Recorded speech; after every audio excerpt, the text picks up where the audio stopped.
Morning students. आज हम बात करेंगे नॉर्मल परपीरियम की बात करेंगे। ठीक है, नॉर्मल लेबर पढ़ा था हम लोगों ने। नॉर्मल लेबर उसके मैनेजमेंट पढ़ने के बाद आज हम बात करेंगे नॉर्मल परपीरियम की बात करेंगे। नॉर्मल परपीरियम होता क्या है, नॉर्मल परपीरियम में क्या क्या चीज़ें होती है, कब स्टार्ट होता है, ये क्या क्या चेंजेस आते हैं परपीरियम के दौरान, ये सब चीज़ों के बारे में बात करेंगे। फर्स्ट हम देखेंगे इंट्रोडक्शन। परपीरियम का जो होता है प्रसव पश्चात काल में कार्य की परिवर्तन physiological changes during postnatal period, यानी कि बेबी डिलीवर्ड होने के बाद का जो पीरियड होता है वो पोस्ट नेटल पीरियड होता है। उसके अंदर हम लोग क्या क्या चेंजेस होते हैं, क्या क्या कार्य के परिवर्तन होते हैं, उनके बारे में आज बात करेंगे। सबसे पहले हम लोग बात करेंगे इंट्रोडक्शन। इंट्रोडक्शन में हम लोग बात करेंगे बच्चे के जन्म के तुरंत बाद सूतिका अवस्था का प्रारंभ हो जाता है। बच्चे का जैसे ही जन्म होगा, जन्म होने के बाद में क्या होता है, सूतिका अवस्था का प्रारंभ हो जाता है।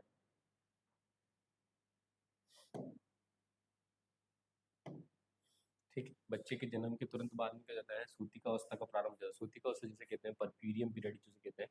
ठीक है, जिससे शरीर के उत्तक जैसे श्रोणि में स्थित अंग पुनः गर्भावस्था की स्थिति में वापस आ जाते हैं। यानी कि जितने भी अंग हैं, जितने भी पार्ट्स हैं, उत्तक हैं, जितने भी टिश्यूज वगैरह हैं, वो क्या करते हैं, श्रोणि में स्थित होते हैं। श्रोणि यानी पैल्विक वाले पार्ट में स्थित होते हैं और बाद में क्या हो जाते हैं, वापस वो अपनी अपनी जगह पे जाकर के सेट हो जाते हैं। यानी अपनी प्री प्रेगनेंसी स्टेज के अंदर जाकर के सेट हो जाना। यानी कि बच्चे के जन्म के बाद में जितने सभी ऑर्गन्स का अपने प्री प्रेगनेंसी स्टेज में वापस सेटल होना, वो क्या कहलाता है आपका, वो क्या कहलाता है आपका परपीरियम पीरियड कहलाता है। उसके अंदर परपीरियम टाइम के अंदर ये सब चीज़ें देखने को मिलती है।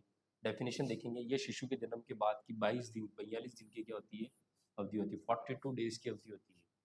कितने दिन की, 6 वीक की, यानी 42 दिन की जो अवधि होती है उसको क्या बोलते हैं, परपीरियम पीरियड बोलते हैं। जिसमें स्त्री के शारीरिक और कार्य की अंगों में परिवर्तन होता है और पूर्व गर्भावस्था की स्थिति में आ जाते हैं। इसमें क्या होता है, स्त्री में शारीरिक और कार्य की दोनों तरह के परिवर्तन नजर आते हैं और जो जितने भी पार्ट्स हैं, जितने भी ऑर्गन्स हैं, वो अपनी किस में इस अवस्था में आ जाते हैं, पूर्व गर्भावस्था की स्थिति में आ जाते हैं। उसको क्या बोलते हैं, परपीरियम बोलते हैं, परपीरियम पीरियड बोलते हैं। ठीक है, उस टाइम को क्या बोलते हैं, परपीरियम पीरियड बोलते हैं। अवधि कितने दिन की होती है ये, यह कुल 6 सप्ताह की अवधि होती है। कितने सप्ताह की अवधि होती है ये, 6 सप्ताह की अवधि को क्या कहा जाता है, परपीरियम पीरियड कहा जाता है। ये अवस्था 3 अवस्थाओं में बटी होती है। 3 अवस्थाओं के अंदर ये अवस्था कंप्लीट होती है, जिसके अंदर देखेंगे फर्स्ट जो होती है इमीडिएट फेज। ये अवस्था शिशु के जन्म के कब तक होती है, 24 घंटे तक। शिशु का जन्म हुआ उसके बाद 24 घंटे तक जो अवधि रहेगी, जो फेज रहेगी, वो कौन सी फेज रहेगी, इमीडिएट फेज रहेगी। और ये फेज जिनकी पढ़ रहे हैं हम लोग, किसकी पढ़ रहे हैं, परपीरियम पीरियड की। ठीक है, उसके बाद सेकंड आती है रिमोट फेज। रिमोट फेज क्या होती है कि 24 घंटे के बाद में 7 दिन की जो अवधि होती है। ठीक है, 24 घंटे के बाद में, यानी कि बेबी बर्थ के 24 घंटे तक तो जो फेज रहती है वो कौन सी रहती है, इमीडिएट फेज रहती है। और इमीडिएट फेज के जस्ट बाद में, यानी इमीडिएट फेज कंप्लीट हुई और इमीडिएट फेज के बाद में जो 24 आवर के बाद में जो इमीडिएट फेज कंप्लीट होने के बाद में 7 दिन की जो अवधि रहती है वो कौन सी रहती है, रिमोट फेज रहती है। और रिमोट फेज के बाद में 6 वीक की जो अवधि होती है वो कौन सी, रिमोट अप अवधि रहती है। ठीक है, क्लियर आया समझ में, रिमोट अप अवधि रहती है जो आप कब रहती है, रिमोट फेज के बाद से लेकर के 6 वीक तक की रहती है। ठीक है, इन फेजेस के अंदर क्या होता है, सभी ऑर्गन अपनी अपनी प्री प्रेगनेंसी स्टेज के अंदर चले जाते हैं। आया समझ में, प्री प्रेगनेंसी स्टेज के अंदर चले जाते हैं और इसी फेज को क्या बोला जाता है, परपीरियम पीरियड के नाम से भी जाना जाता है। क्लियर है। इसके अंदर विशेषताएं क्या होती है, विशेषताएं देखेंगे इसकी, शारीरिक अंग एनाटोमिकली और फिजियोलॉजिकली प्रसव पूर्व की स्थिति में आ जाते हैं। शारीरिक अंग जितने भी होते हैं वो क्या करते हैं, एनाटोमिकली रूप से भी और फिजियोलॉजिकली रूप से भी क्या जाते हैं, प्रसव पूर्व की स्थिति में आ जाते हैं, यानी प्री प्रेगनेंसी स्टेज के अंदर वापस आ जाते हैं। महिलाओं को विभिन्न प्रकार के शारीरिक हार्मोन और भावनात्मक परिवर्तनों का अनुभव होता है। महिला के अंदर बहुत सारे फिजिकली हार्मोन जो होते हैं उनमें और भावनात्मक इमोशनली परिवर्तन का भी अनुभव होने लग जाता है। यानी सभी चीज़ें चेंजेस होती है, हॉर्मोन्स चेंज होंगे और हॉर्मोन्स, शरीर के सभी हॉर्मोन्स भी चेंज होते हैं इस पीरियड्स के अंदर। और उसके बाद में क्या होता है, इमोशनली परिवर्तन भी बहुत सारे देखने को मिलते हैं इस अवस्था के अंदर। ठीक है, सूतिका अवस्था के दौरान लैक्टेशन भी प्रारंभ हो जाता है। क्या हो जाता है, सूतिका अवस्था के दौरान क्या हो जाता है, लैक्टेशन, यानी कि मदर द्वारा मिल्किंग, जो मिल्क फीडिंग कराई जाती है बच्चे को, वो भी स्टार्ट हो जाता है। लैक्टेशन का मतलब है मिल्क का आ जाना। ठीक है, वो भी प्रारंभ हो जाता है, मिल्क का प्रारंभ हो जाना। उसके अलावा देखेंगे हम लोग फिजियोलॉजिकल चेंजेस, क्या क्या फिजियोलॉजिकल चेंजेस आते हैं ड्यूरिंग प्रोपेरियम पीरियड। ठीक है, सूतिका अवस्था के दौरान प्रसूता में निम्न शारीरिक और कार्य की परिवर्तन देखने को मिलते हैं। बहुत सारे शारीरिक और कार्य की परिवर्तन देखने, सबसे पहले कौन सा देखने को मिलता है, involution of uterus. Involution of uterus में क्या होता है, इस अवस्था के दौरान गर्भाशय में एकांतर क्रम में कठोरता और कोमलता होती है। जिससे बल्कि गर्भाशय पुनः पूर्व गर्भावस्था की स्थिति में आ जाता है, जिसकी दर को फंडल हाइट द्वारा असिस्ट किया जाता है। इन्वोल्यूशन ऑफ यूट्रस का मतलब है कि यूट्रस जब क्या होता है कि प्रेगनेंसी की स्टेज में तो क्या होता है, बहुत बड़ा होता है, ठीक है, बहुत बड़ा होता है, नीचे पेल्विक वाले पार्ट से लेकर के ऊपर जीफी स्टर्नम तक फैला हुआ होता है। लेकिन इन्वोल्यूशन ऑफ यूट्रस में क्या होता है कि वापस यूट्रस अपनी अपनी धीरे धीरे धीरे धीरे अपनी अपनी जगह के अंदर जाने लग जाता है, बल्कि यूट्रस जो होता है वो अपनी जगह पे वापस सेट होने लग जाता है, ठीक है। और उसको हम लोग किसके द्वारा नापा जाता है, किसके द्वारा असिस्ट किया जाता है, वो किया जाता है आपको फंडल हाइट के द्वारा। आप लोग क्या करेंगे, उसको असिस्ट करेंगे। यानी कि इन्वोल्यूशन ऑफ यूट्रस का मतलब यूट्रस का अपनी प्रे प्रेगनेंसी स्टेज के अंदर पहुंचना, वो इन्वोल्यूशन ऑफ यूट्रस कहलाता है। आगे समझ लो बच्चों। उसके बाद में और क्या चेंजेस होते हैं, और चेंजेस होते हैं इन्वोल्यूशन की दर। इन्वोल्यूशन की दर में आप कैसे देखेंगे हम लोग, इन्वोल्यूशन की दर में देखो यूट्रस जो प्री प्रेगनेंसी स्टेज में जा रहा है उसकी दर क्या होगी, प्रथम 24 घंटे के अंदर बेबी डिलीवर्ड होने के बाद पहले जो 24 घंटे के अंदर इसकी संरचना में कोई परिवर्तन नहीं, यूट्रस जैसा था जैसा ही रहेगा, ठीक है। 24 घंटे बाद में क्या होगा कि सूतिका अवस्था की जो सेकंड डेज होगा उसके दिन क्या होगा, उस दिन से लेकर 11वें दिन तक जो होगा 1.5 सेंटीमीटर 24 आवर की दर से डिसेंड होने लग जाएगा। 24 घंटे के अंदर 1.5 सेंटीमीटर यूट्रस क्या होगा, डिसेंड होगा, अंदर की तरफ सरकने लग जाएगा, यानी अपनी प्रेगनेंसी स्टेज में जाने लग जाएगा। 1.25 सेंटीमीटर 1.25 सेंटीमीटर पर हावर पर 24 आवर के अंदर, यानी 24 घंटे के अंदर 1.25 सेंटीमीटर वो क्या लग जाएगा, धीरे धीरे धीरे क्या लग जाएगा, डिसेंड होने लग जाएगा। और कब से कब तक होगा, दूसरे दिन से लेकर के 11वें दिन तक, परपीरियम पीरियड के दूसरे दिन से लेकर 11वें दिन तक वो क्या होने लग जाएगा, धीरे धीरे 1.25 सेंटीमीटर 24 घंटे की दर से क्या होने लग जाएगा, धीरे धीरे अपनी जगह पे जाने लग जाएगा, डिसेंड होने लग जाएगा। फिर 11वें दिन गर्भाशय सिंपाइसिस के स्तर पे आ जाता है और 2 सप्ताह बाद गर्भाशय उदर में पाल्पेट नहीं किया जाता। 11वें दिन क्या होगा, गर्भाशय जो होगा 11वें दिन क्या होगा, गर्भाशय कहाँ में पहुंच जाएगा, सिम्फाइसिस के स्तर पर आ जाएगा। सिम्फाइसिस वाला जो पार्ट है, ठीक है, पेल्विक का जो सिम्फाइसिस पीबिस वाला पार्ट है वहाँ पे पहुंच जाएगा, ठीक है। और 2 सप्ताह बाद में क्या होगा, उधर बिल्कुल भी एब्डोमेन वाले पार्ट पे पाल्पेट नहीं होगा, आसानी से पाल्पेट करने को नहीं मिलेगा वो, ठीक है। यूट्रस पाल्पेट नहीं किया जा सकेगा ऊपर से, ठीक है। आप अपर से पाल्पेट करने की कोशिश करो, प्रेगनेंसी में अपर से पाल्पेट करते तो यूट्रस को आसानी से पाल्पेट कर लेते, लेकिन प्रेगनेंसी खत्म होने के बाद, बेबी डिलीवर्ड होने के बाद में सूतिका अवस्था के 11वें दिन के बाद में आप उसको क्या कर सकते हो, उधर यानी एब्डोमेन के अंदर पाल्पेट नहीं कर पाओगे, ठीक है। विशेषताएं देखेंगे हम लोग, गर्भाशय की लंबाई जो होगी वो क्या हो जाएगी, गर्भाशय की लंबाई 20 सेंटीमीटर से 7.5 सेंटीमीटर हो जाएगी। गर्भाशय की जो लंबाई थी पहले 20 सेंटीमीटर थी, वो क्या हो जाएगी 7.5 सेंटीमीटर वापस अपनी जगह पर आ जाएगी, ठीक है। गर्भाशय की चौड़ाई जो होगी वो 12 सेंटीमीटर थी, वो 5 सेंटीमीटर वापस अपनी जगह पर हो जाएगी, ठीक है। मोटाई जो होगी वो कितनी 7.5 सेंटीमीटर थी, अब कितनी हो जाएगी, वापस 2.5 सेंटीमीटर हो जाएगी। वेट जो था यूट्रस का प्रेगनेंसी के अंदर वो 1000 ग्राम था, वो कितना हो जाएगा, वापस 60 ग्राम पे चला जाएगा। प्रसव के बाद गर्भाशय का प्लेसमेंट, प्रसव के बाद में गर्भाशय का प्लेसमेंट क्या होगा, fundus of uterus 5 centimetre umbilicus से नीचे और सिम्पाइसिस प्यूबिस से 12 सेंटीमीटर ऊपर अपनी जगह पे सेट हो जाएगा जाकर के, ठीक है। उसके बाद में 24 घंटे बाद गर्भाशय की स्थिति क्या होगी, अम्बलाइकस के स्तर पर आ जाएगा, अम्बलाइकस के स्तर पर आ जाएगा। उसके बाद में 1 सप्ताह बाद गर्भाशय का प्लेसमेंट क्या होगा, 7.5 सेंटीमीटर सिम्पाइसिस से ऊपर की ओर जाकर के सेट हो जाएगा। उसके बाद 12 दिन के बाद में क्या होगा, फंडस पाल्पेट ही नहीं होगा। 12 दिन के बाद में या 11वें दिन के बाद में क्या होगा, फंडस उदर के अंदर पाल्पेट होना ही बंद हो जाएगा, ठीक है। ये सब चेंजेस देखने को मिलेंगे, ठीक है, परपीरियम पीरियड के दौरान। इसके अलावा गर्भाशय की स्थिति क्या होगी, इसके बाद में देखेंगे 6 सप्ताह बाद में क्या होगा, 6 सप्ताह बाद जो होगा गर्भाशय कितना हो जाएगा, 7.5 सेंटीमीटर का हो जाएगा, ठीक है। गर्भाशय की स्थिति क्या होगी, प्रसव के 24 घंटे बाद से 11 दिन तक 1.5 सेंटीमीटर की दर से घटता जाएगा। गर्भाशय की स्थिति क्या होगी, 24 घंटे के बाद में 24 घंटे के बाद से लेकर के 11 दिन तक, 11वें दिन तक क्या होगा, वो धीरे धीरे 1.25 सेंटीमीटर की दर से धीरे धीरे घटने लग जाएगा, ठीक है, अपनी जगह पे सेट होने लग जाएगा, ठीक है। यूट्रस की कंसिस्टेंसी क्या हो जाएगी, यूट्रस की जो कंसिस्टेंसी है वो कैसी हो जाएगी, हार्ड हो जाएगी, फ्रिम हार्ड राउंडेड। प्रसव के बाद में क्या हो जाएगी, वापस राउंडेड शेप्ड का हो जाएगा, हार्ड हो जाएगा थोड़ा सा, ठीक है, बॉल के समान हार्ड हो जाएगा और फ्रिम शेप्ड का हो जाएगा। आया समझ में, क्लियर है, ठीक है। यूट्रस की कंसिस्टेंसी जो सांद्रता है, ठीक है। उसके बाद में हम देखेंगे ब्लड वेसल्स। ब्लड वेसल्स में क्या क्या चेंजेस आएंगे, तो परपीरियम पीरियड के दौरान ब्लड वेसल्स में जो चेंजेस आएंगे वो देखो, मायोमेट्रियम में संकुचन और विस्तारण से रक्त वाहिका कंप्रेस हो जाएगी।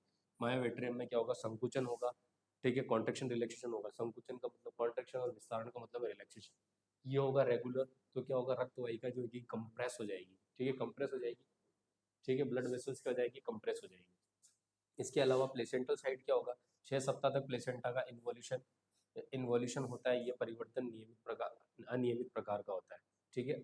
अपरा की स्थिति क्या होगी, प्लेसेंटल साइड पे क्या होगा कि जो अपरा का जो इन्वोल्यूशन होगा इसकी वजह से क्या होगा, ये परिवर्तन अनियमित प्रकार का होता है, कोई परिवर्तन फिक्स नहीं है इसका कि भाई किस तरीके से परिवर्तन होगा। ठीक है, अपरा का इन्वोल्यूशन जो होगा, आपका जो प्लेसेंटल साइड जो होगी उसका इन्वोल्यूशन किस तरीके से होगा, तो वो कोई सेट नहीं है किस तरीके से इन्वोल्यूशन होगा, कभी भी किस तरीके से भी सेट होकर के, यानी कि अपनी यूट्रस अपनी अवस्था में चला जाएगा तो अपरा का इन्वोल्यूशन भी हो जाएगा ऑटोमेटिक। तो उसके अलावा और क्या चीज़ें होगी, उसके अलावा परपीरियम पीरियड के दौरान क्या होगा, लोकिया का डिस्चार्ज भी होगा। लोकिया जो होता है परपीरियम पीरियड के दौरान जो डिस्चार्ज होता है उसको लोकिया कहते हैं। ये कैसे होगा, देखो ये किस कारण से होता है। डेसिडुआ की जो सुपरफिशियल परत होती है ना, डेसिडुआ जिसे एंडोमेट्रियम कहते हैं, एंडोमेट्रियम की जो सुपरफिशियल परत होती है डेसिडुआ जिसे कहते हैं, डेसिडुआ को एंडोमेट्रियम को इन प्रेगनेंसी में डेसिडुआ के नाम से जाना जाता है। और डेसिडुआ की जो सुपरफिशियल जो परत होगी, लेयर होगी, वो क्या हो जाएगी, नेक्रोसिस हो जाएगी। और नेक्रोसिस हो जाएगी, और नेक्रोसिस होने से क्या होगा, 5 से 6 दिन पूर्ण हो जाता है, जिससे योनि से डिस्चार्ज होना स्टार्ट हो जाता है, जिससे लोकिया कहते हैं। अब क्या होगा, डेसिडुआ की जो सुपरफिशियल जो परत होगी वो क्या हो जाएगी, नेक्रोसिस हो जाएगी। कब होगी नेक्रोसिस, 5वें से 6ठे दिन में पूर्ण हो जाएगी। यानी बेबी डिलीवर्ड होने के बाद में 5 से 6 दिन तक में जो एंडोमेट्रियम लेयर जो है, डेसिडुआ जो लेयर है एंडोमेट्रियम लेयर, वो क्या हो जाएगी, क्या हो जाए, होने लग जाएगी, नेक्रोसिस हो जाएगी। और नेक्रोसिस होने की वजह से क्या हो जाएगा, योनि से कुछ डिस्चार्ज होंगे जिसको क्या बोलते हैं, लोकिया कहते हैं। जिसे क्या बोलेंगे आप लोग, लोकिया कहेंगे। ठीक है, जैसे क्या कहेंगे, लोकिया कहेंगे। लोकिया कितने टाइप का होला, लोकिया 3 टाइप का होता है। देखिए इसके अंदर लोकिया के टाइप जो है 3 टाइप्स का लोकिया होता है, जिसमें लोकिया रुब्रा, लोकिया सिरोसा और लोकिया अल्वा। लोकिया रुब्रा क्या होता है, सूतिका अवस्था के प्रारंभ 3 से 4 दिन तक होने वाले डिस्चार्ज को लोकिया रुब्रा कहते हैं, जिसमें भ्रूणीय झिल्ली, डेसिडुआ, वर्निक्स कैसियोसा, लेग्यूस, मेकोनियम प्रेजेंट होता है। ठीक है, लोकिया रुब्रा क्या होता है, सूतिका अवस्था के अंदर प्रारंभिक 3 से 4 दिन तक, फर्स्ट के अंदर लोकिया जब स्टार्ट होगा, यानी बेबी डिलीवर्ड हो, सूती का अवस्था स्टार्ट हो, सूती का अवस्था के अंदर फर्स्ट में 3 से 4 दिन तक जो डिस्चार्ज होगा वो कौन सा होगा, लोकिया रुब्रा होगा। इसके अंदर क्या क्या निकलेगा बाहर, इस डिस्चार्ज में क्या क्या चीज़ें बाहर निकलेगी, देखो भ्रूणीय झिल्लियाँ भी निकलेगी, डेसिडुआ, वर्निक्स कैसियोसा, लेंगियम और उसके बाद मेकोनियम, ये सब चीज़ें देखने को मिलेगी। ये सारे पार्ट्स जो होंगे वो बाहर की तरफ निकलते हुए नजर आएंगे। ठीक है, लोकिया सिरोसा क्या होगा, सूतिका अवस्था के 5 से 6 दिन के दौरान होने वाले, 5 से 10 दिन के दौरान होने वाले डिस्चार्ज को लोकिया सिरोसा कहते हैं। 5 से 3 से 4 दिन तक ये होगा। इसके बाद में लोकिया रुब्रा के जस्ट बाद में क्या चालू हो जाएगा, लोकिया सिरोसा चालू हो जाएगा। वो कब से कब तक रहेगा, 5 दिन से लेकर के 10 दिन तक रहेगा, है ना। इसे क्या कहते हैं, लोकिया सिरोसा कहते हैं। उसके बाद में क्या होगा, लोकिया अल्बा। लोकिया अल्बा जो होगा 10 दिन से लेकर के 15 दिन तक जो होने वाला डिस्चार्ज होता है वो कौन सा होगा, लोकिया अल्बा होगा। यानी कि 10वें दिन यहाँ पे खत्म हो जाएगा, लोकिया सिरोसा खत्म हुआ, 11वें दिन से lochia alba, lochia alba start होगा, जो कब तक रहेगा, 15वें दिन तक रहेगा। और जिसमें क्या होगा, इस दौरान क्या होगा, डिस्चार्ज होंगे, जो लोकिया अल्बा कहते हैं, बहुत सारे लोकिया जिसे वाइट डिस्चार्ज भी कहते हैं। ठीक है, इस समय में क्या होंगे, वाइट डिस्चार्ज भी प्रेजेंट होने लग जाएंगे।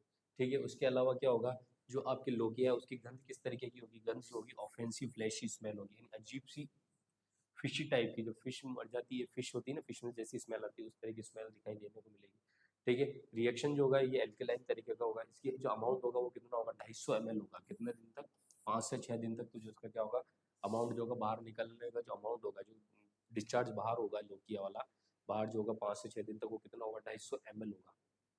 ठीक है, एंडोमेट्रियम का पुनर्निर्माण, एंडोमेट्रियम का रिस्टोरेशन प्रारंभ हो जाता है, जो कि 16वें से 21वें दिन में पूर्ण हो जाएगा। ठीक है, और एंडोमेट्रियम क्या हो जाएगी, परपुरियम के दौरान जो होगा वो क्या होगा, एंडोमेट्रियम जो होगी 16वें से 21वें दिन की हो जाएगी, पूर्ण अपनी जगह पर रिस्टोरेशन होने लग जाएगी, अपनी प्री प्रेगनेंसी स्टेज के अंदर आने लग जाएगी, तैयारियां होने लग जाएगी, वापस वापस जो एंडोमेट्रियम होगी वो बनने लग जाएगी। क्लियर। उसके अलावा क्या होगा, सर्विक्स में क्या चेंजेस होंगे, सर्विक्स में जो होगा सूती का अवस्था के दौरान 4 से 6 दिन तक सर्विक्स के मध्य 2 से 3 फिंगर की चौड़ाई होती है, और 14वें दिन के बाद उसके मध्य 1 सेंटीमीटर की चौड़ाई होगी। ठीक है, सूती का अवस्था के दौरान जो होगा 4 से 6 दिन तक तो सर्विक्स होगा 2 से 3 फिंगर रहेगा, फिर ये फिंगर चौड़ाई रहेगी। उसके बाद में 14वें दिन से उसके फिंगर जो वो कितनी हो जाएगी, उसकी चौड़ाई कितनी हो जाएगी, 1 सेंटीमीटर हो जाएगी। ठीक है, और वेजाइना में क्या चेंजेस देखने को मिलेंगे, तो देखो वेजाइना में योनि में धीरे धीरे एडिमा घट जाएगा। इतना समय पे जो प्रेगनेंसी के अंदर जो क्या होता है कि वेजाइना जो थोड़ी सी बल्की नजर आती है, थोड़ी सी मोटी फूली भी नजर आती है, वो किस तरीके की हो जाएगी, एडिमा घट जाएगा, बिल्कुल नॉर्मल हो जाएगी। ठीक है, उसके बाद में क्या होगा, प्रथम जन्म के बाद में, लेकिन क्या होगा, देखो एडिमा तो घट जाएगा, लेकिन क्या हो जाएगा, जब बेबी डिलीवर्ड हो जाएगा, यानी फर्स्ट बेबी डिलीवर्ड हो जाएगा, उसके बाद में थोड़ा सा क्या हो जाएगा, वेजाइना का आकार हल्का तो बड़ा का बड़ा ही रह जाएगा, अपना वापस प्री प्रेगनेंसी स्टेज वाली, प्रॉपर प्री प्रेगनेंसी स्टेज वाली अवस्था में नहीं जाएगा, हल्का सा बड़ा रहेगा। ठीक है, मैस्चुरेशन और ओव्यूलेशन स्टार्ट हो जाएगा। इसके बाद में क्या होगा, 6 प्रसव के 6 सप्ताह बाद में महिला का मैस्चुरेशन प्रारंभ हो जाता है। ठीक है। 6 सप्ताह के बाद में क्या हो जाएगा, मेंस्ट्रुएशन स्टार्ट हो जाएगा। मेंस्ट्रुएशन का मतलब है जो आपके मेंसेस वगैरह आते हैं फीमेल के अंदर, वो वापस क्या हो जाएंगे, स्टार्ट हो जाएंगे 6 सप्ताह के बाद, यानी कि परपीरियम पीरियड के बाद में क्या हो जाएगा, मेंसेस की प्रॉब्लम, मेंसेस स्टार्ट हो जाएगा फीमेल के अंदर, ओव्यूलेशन की प्रोसेस हो जाएगी, ओवम बनने लग जाएगा। ठीक है। इसके अलावा पेरिनियम में क्या चेंजेस देगा, पेरिनियम की इंटैक्ट हो जाएगी, पेरिनियम क्या हो जाएगी, इंटैक्ट हो जाएगी, कट जाएगी, और एपिजोटोमी से स्कार हो जाएगा। एपिजोटोमी जो करेंगे बेबी को बाहर निकालने के लिए, एपिजोटोमी किसी बेबी को बाहर निकालने की, वेजाइना के जो वेजाइना और रेक्टम के बीच में जो पेरिनियम वाले पार्ट में जो कट लगा कर बेबी को बाहर निकाला जाता है, उसको क्या बोलते हैं, इपीजियोटोमी कहते हैं। इपीजियोटोमी से स्कार बन जाएगा, इपीजियोटोमी करेंगे तो स्कार बन जाएगा वहाँ पे। ओवेरीज में क्या होगा, धीरे धीरे प्रसव पूर्व अवस्था में पहुंच जाएगी। ओवेरीज जो होगी वो क्या हो जाएगी, धीरे धीरे अपनी जो कितनी जो प्रसव एरिया, प्रसव से पहले की जो अवस्था थी उस तरीके की अवस्था प्रसव पूर्व अवस्था के अंदर हो जाएगी, प्री प्रेगनेंसी स्टेज के अंदर पहुंच जाएगी। इसके अलावा लैक्टेशन जो होगा वो क्या हो जाएगा, स्टार्ट हो जाएगा।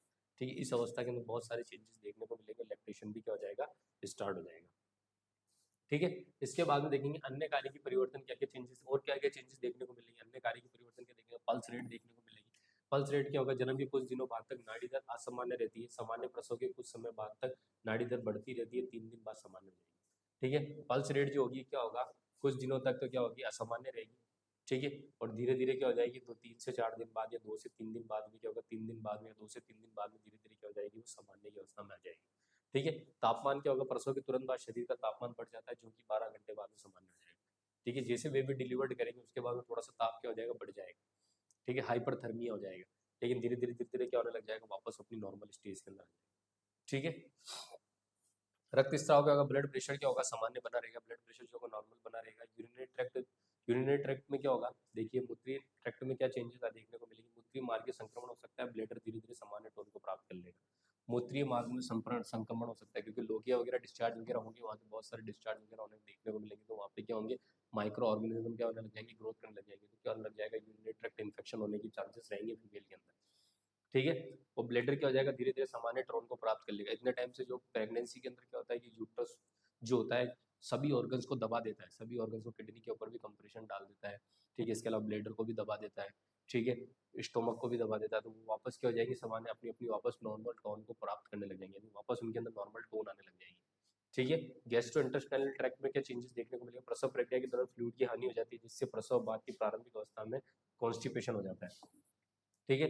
गैस्ट्रोइंटेस्टाइनल ट्रैक्ट क्या होगा, इसमें प्रसव की प्रक्रिया के दौरान फ्लूइड की हानि होती है। प्रसव की जो प्रक्रिया होती है, बेबी जब डिलीवर्ड होता है तो उसके अंदर क्या हो जाता है, फ्लूइड की हानि होती है, फ्लूइड बहुत सारा बाहर निकलता है, ब्लड बाहर निकलता है, उसकी वजह से क्या हो जाता है कि प्रसव की प्रारंभिक अवस्था में क्या हो जाता है, कॉन्स्टिपेशन हो जाता है फीमेल के अंदर, क्या होने लग जाता है, कॉन्स्टिपेशन देखने को मिलेगा फीमेल के अंदर। ठीक है। उसके अलावा वेट लॉस, प्रसव के बाद लगभग 4 kg वेट बाहर भ्रूण व प्लेसेंटा के एक्सपल्शन से घट जाता है। सूती अवस्था के दौरान डाई डायूरेसिस यूट्राइन ओवुलेशन से 3 kg भार कम हो जाता है। ठीक है। आया समझ में, क्लियर है कि वेट लॉस तो हो गई होगा, नॉर्मल बात है, जब इतने टाइम प्रेगनेंसी के अंदर जो बेबी था, अंदर बेबी था, बेबी का वेट था, एमनियोटिक फ्लूइड का वेट था, प्लेसेंटा का वेट था, ये सब चीज़ें बाहर निकलेगी, तो इसकी वजह से क्या हो जाएगा, जो बच्चे माँ का जो वेट होगा वो क्या हो जाएगा, कम हो जाएगा। ठीक है। इसके अलावा ब्लड वेसल्स में क्या चेंजेस देखने को मिलेंगे, ब्लड वैल्यूज के अंदर क्या क्या चेंजेस मिलेंगे, ब्लड वैल्यूज के अंदर देखने को क्या मिलेगा, डिहाइड्रेशन और ब्लड लॉस के कारण से ब्लड वैल्यूज में परिवर्तन हो जाता है, जिससे हीमोग्लोबिन तथा हेमेटोक्रिएट का सामान्य स्तर परिवर्तन हो जाएगा। नॉर्मल बात है भाई, बेबी डिलीवर्ड होगा, उसमें ब्लीडिंग वगैरह होगी, ब्लीडिंग वगैरह होने की वजह से फ्लूइड भी इम्बैलेंस होगा और ब्लड भी इम्बैलेंस हो जाएगा बॉडी के अंदर, इससे क्या हो जाएगा, हीमोग्लोबिन की कमी हो जाएगी बॉडी के अंदर, तो जो हीमोग्लोबिन होगा सामान्य स्तर से क्या हो जाएगा, कम हो जाएगा। कार्डिक आउटपुट क्या रहेगा, प्रसव क्रिया के दौरान 60% तक बढ़ जाता है, डायूरेसिस के कारण 2 से 3 दिन तक घटता है और तीसरे दिन तक सामान्य हो जाएगा। ठीक है। क्या हो जाएगा, कार्डिक आउटपुट क्या होगा, 60% तक क्या हो जाएगा, बढ़ जाता है, 60% तक बढ़ जाएगा। ठीक है। डायूरेसिस के कारण 2 से 3 दिन तक तो क्या होगा, घटता रहेगा, उसके बाद में नॉर्मल तीसरे दिन से वापस नॉर्मल हो जाएगा। रेस्पिरेशन की वजह से सामान्य रहेगी रेस्पिरेशन। इंटेग्यूमेंट्री सिस्टम के अंदर क्या होगा, स्किन वगैरह पे देखेंगे तो त्वचा पर प्रसवता के साथ बने चिन्ह, जैसे स्टीयर्ड, लाइनर, नेग्रा, ठीक है, कॉलेजमा हल्के हो जाएंगे। ठीक है। इंटेग्यूमेंट्री सिस्टम के अंदर त्वचा के ऊपर जो लाइंस वगैरह बन जाती है प्रेगनेंसी के अंदर, जो यूट्रस बड़ा होता है, यूट्रस बड़ा होने की एब्डोमिनल भी बड़ा होगा, एब्डोमिनल बड़ा होगा तो उसके ऊपर जो एब्डोमिनल वाले पार्ट के ऊपर के स्कार बन जाते हैं, इस तरीके से लाइनें वगैरह बन जाती है फीमेल के पेल्विक वाले पार्ट पे देखना आप लोग, इसके लाइन वगैरह बन जाती है, वो लाइन क्या हो जाएगी, धीरे धीरे पे हल्की होने लग जाएगी। इसके बाद में क्या होगा, मस्कुलोस्केलेटल सिस्टम क्या होगा, प्रसव क्रिया के बाद महिला को अत्यधिक थकान महसूस होती है और हाथ पैरों की पेशियों में दर्द होता है, 6 से 8 सप्ताह बाद सामान्य दिखाई देने लगती है। मस्कुलोस्केलेटल सिस्टम के अंदर भी बहुत सारी चेंजेस देखने को मिलेगी। प्रेगनेंसी के अंदर क्या हो जाता है, लेबर की प्रोसेस के दौरान जो क्या हो जाता है, उसके अंदर हाथ पैरों में दर्द और थकान महसूस होगी प्रसव के दौरान। ठीक है। प्रसव के दौरान के बाद में, प्रसव की क्रिया के बाद में सब थकान वगैरह होगी, पेन वगैरह भी हुआ था फीमेल को, ठीक है, प्रसव की बेबी डिलीवर्ड कराते समय पे। तो बाद में धीरे धीरे क्या मांसपेशियों में इनमें दर्द स्टार्ट हो जाता है और 6 से 8 सप्ताह के बाद में वापस नॉर्मल हो जाता है। ठीक है। इम्यूनोलॉजिकल सिस्टम क्या होगा, इम्यूनोलॉजिकल सिस्टम में क्या चेंजेस देखने को मिलेंगे, प्रसव के दौरान होने वाली थकान, निर्जलीकरण, ठंड, रक्तस्राव से शरीर का ताप बढ़कर 38 डिग्री सेंटीग्रेड हो जाएगा। सामान्य ज्वर की स्थिति में महिला को ब्रेस्ट इंगोजमेंट के लिए आकलन किया जाएगा। ठीक है। उसके बाद में क्या इम्यूनोलॉजिकल सिस्टम में क्या देखोगे आप लोग कि प्रसव के दौरान होने वाली थकान, निर्जलीकरण, ठंड और रक्तस्राव से शरीर का ताप बढ़कर के 38 डिग्री सेल्सियस हो जाएगा। ठीक है। सामान्य ज्वर की स्थिति में महिला का ब्रेस्ट इंगोजमेंट के लिए आकलन किया जाएगा। ठीक है। ब्रेस्ट इंगोजमेंट वगैरह तो नहीं हुआ है, ठीक है, फीवर बार बार में रेगुलर आता है, ब्रेस्ट इंगोजमेंट वगैरह या यूटीआई वगैरह या किसी प्रकार का इन्फेक्शन वगैरह तो नहीं हो, फिर उसके लिए क्या किया जाएगा, उसका आकलन किया जाएगा। आया समझ में। उसके बाद प्रसव के बाद आकलन और प्रबंधन के पोस्टनेटल असेसमेंट एंड मैनेजमेंट किस तरीके से करेंगे आप लोग देखेंगे। प्रसव के बाद की 6 सप्ताह की अवधि के दौरान नर्स द्वारा निम्नलिखित कार्य किए जाते हैं। क्या क्या नर्स द्वारा कौन कौन से कार्य किए जाएंगे 6 सप्ताह के बाद की अवधि के दौरान। जो परपीरियम पीरियड है उसके दौरान क्या क्या देखभाल की जाएगी नर्स द्वारा महिला की। तो देखो माँ की देखभाल के लिए कहते हैं इस अवस्था में नर्स द्वारा माँ को बच्चे की और स्वयं की देखभाल के लिए प्रशिक्षित किया जाता है। इस दौरान दी जाने वाली केयर निम्न सिद्धांतों का पालन। माँ को क्या करना है, समझाना है बच्चे को और खुद की देखभाल करने के लिए क्या करेंगे, प्रशिक्षित करेंगे। इसके अंदर क्या करेंगे, माँ के स्वास्थ्य का स्तर का आकलन करेंगे। ठीक है। माँ का जो स्वास्थ्य का जो स्तर है उसका आकलन करेंगे। संक्रमण से माँ को बचाएंगे। स्तनों का सही रूप रेखण देखरेख करेंगे। शिशु को अच्छी देखभाल देने के बारे में समझाएंगे। परिवार नियोजित संबंधी जानकारी प्रदान करेंगे और आवश्यकता अनुसार स्वास्थ्य शिक्षा प्रदान भी करेंगे फीमेल को। ठीक है। आए समझे माँ को किस तरीके की देखभाल। नर्सिंग स्टाफ जो होगा, नर्स जो होगी वो क्या करेगी, माँ को देखभाल के लिए समझाएगी। कब समझाएगी, परपीरियम पीरियड के दौरान पे ये चीजें आपको करनी है, ये चीजों का ध्यान रखना, ये सब चीज बताई जाएगी। क्लियर।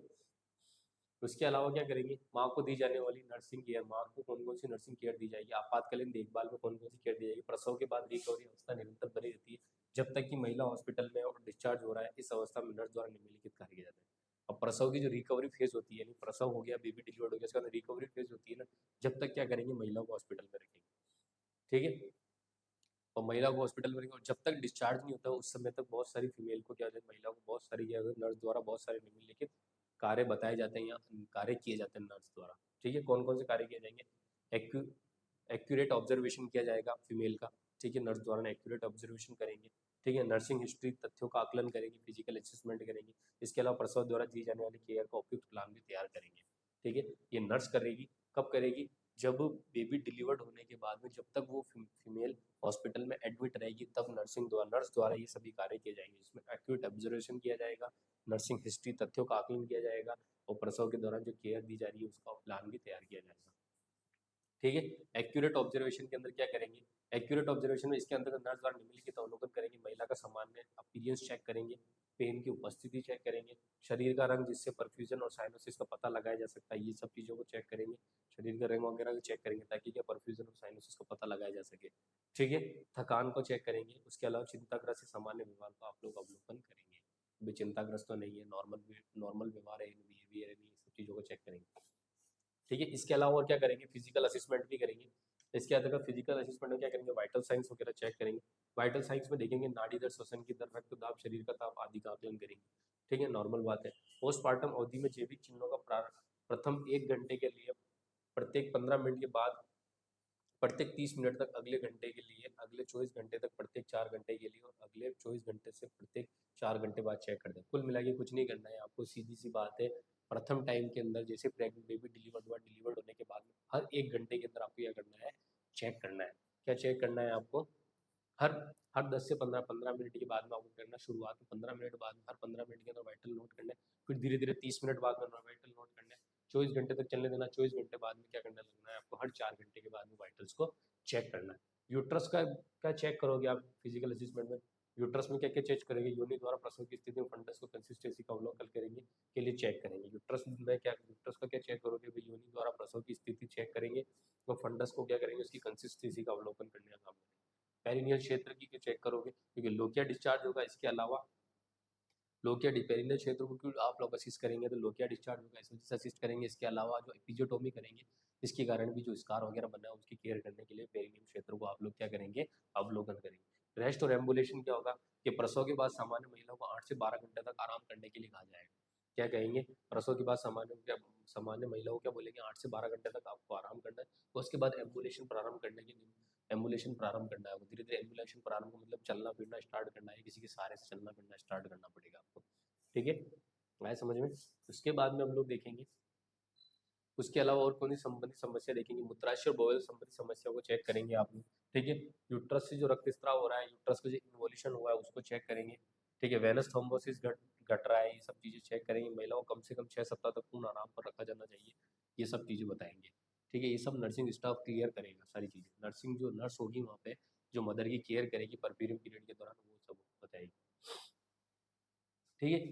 प्रसूता को दी जाने वाली केयर का उपयुक्त प्लान, प्रसूता को जो आप केयर प्रोवाइड करेंगे उसमें क्या क्या आप प्लान करेंगे, देखो सबसे पहले भोजन की प्लानिंग करेंगे, प्रसव के प्रथम दिन महिला को हल्का भोजन देंगे और दूसरे दिन सामान्य आहार स्टार्ट कर देंगे। शुरुआत में तो क्या करेंगे आप लोग, उसको हल्का खाना देंगे, उसके बाद दूसरे दिन से उसको क्या करने लग जाएंगे, नॉर्मल जो खाना देते हैं वो नॉर्मल खाना देना स्टार्ट कर देंगे। प्रसूता के भोजन में उच्च कैलोरी युक्त आहार, प्रोटीन, वसा, विटामिन, लवण, हरी पत्तेदार सब्जियां, आयरन, फॉलिक एसिड की टैबलेट्स, कैल्शियम दिएंगे, ठीक है। प्रसूता को भोजन में क्या देंगे आप, उच्च कैलोरी युक्त आहार देंगे, प्रोटीन देंगे, वसा, विटामिन, लवण, हरी पत्तेदार सब्जियां देंगे, आयरन, फॉलिक एसिड्स देंगे, इसके अलावा कैल्शियम भी देंगे, ठीक है, भोजन के अंदर। इसके अलावा ब्लैडर की केयर किस तरीके से करेंगे, ब्लैडर की केयर महिला को प्रसव के 6 से 8 घंटे बाद मूत्र विसर्जन करना चाहिए, इसके बाद प्रत्येक 4 से 6 घंटे के अंतराल में मूत्र विसर्जन करने के लिए बताएंगे। इसके अलावा केयर ऑफ बोवेल, उदर को बोवेल साउंड की उपस्थिति का आकलन करने हेतु चेक करेंगे, ठीक है। उदर को क्यों चेक करेंगे आप लोग, ताकि क्या है कि बोवेल एक्टिविटी हो रही है नहीं, इंटेस्टाइन में जो बोवेल एक्टिविटी है उनको चेक करने के लिए आप क्या करेंगे, बोवेल का चेक करेंगे, आया समझ में, बोवेल असेसमेंट करेंगे। इसके अलावा केयर ऑफ ब्रेस्ट, ब्रेस्ट को किस तरीके से केयर करेंगे आप लोग देखिए, प्रतिदिन स्नान करते समय महिला द्वारा साबुन और पानी के उपयोग से स्तन तथा निप्पल की सफाई की जाती है। प्रसव के बाद में स्तनों का आकार पूर्व की तुलना में बढ़ जाता है, इसके लिए सपोर्टिव ब्रा का उपयोग करेंगे, क्या लिखेंगे, सपोर्टिव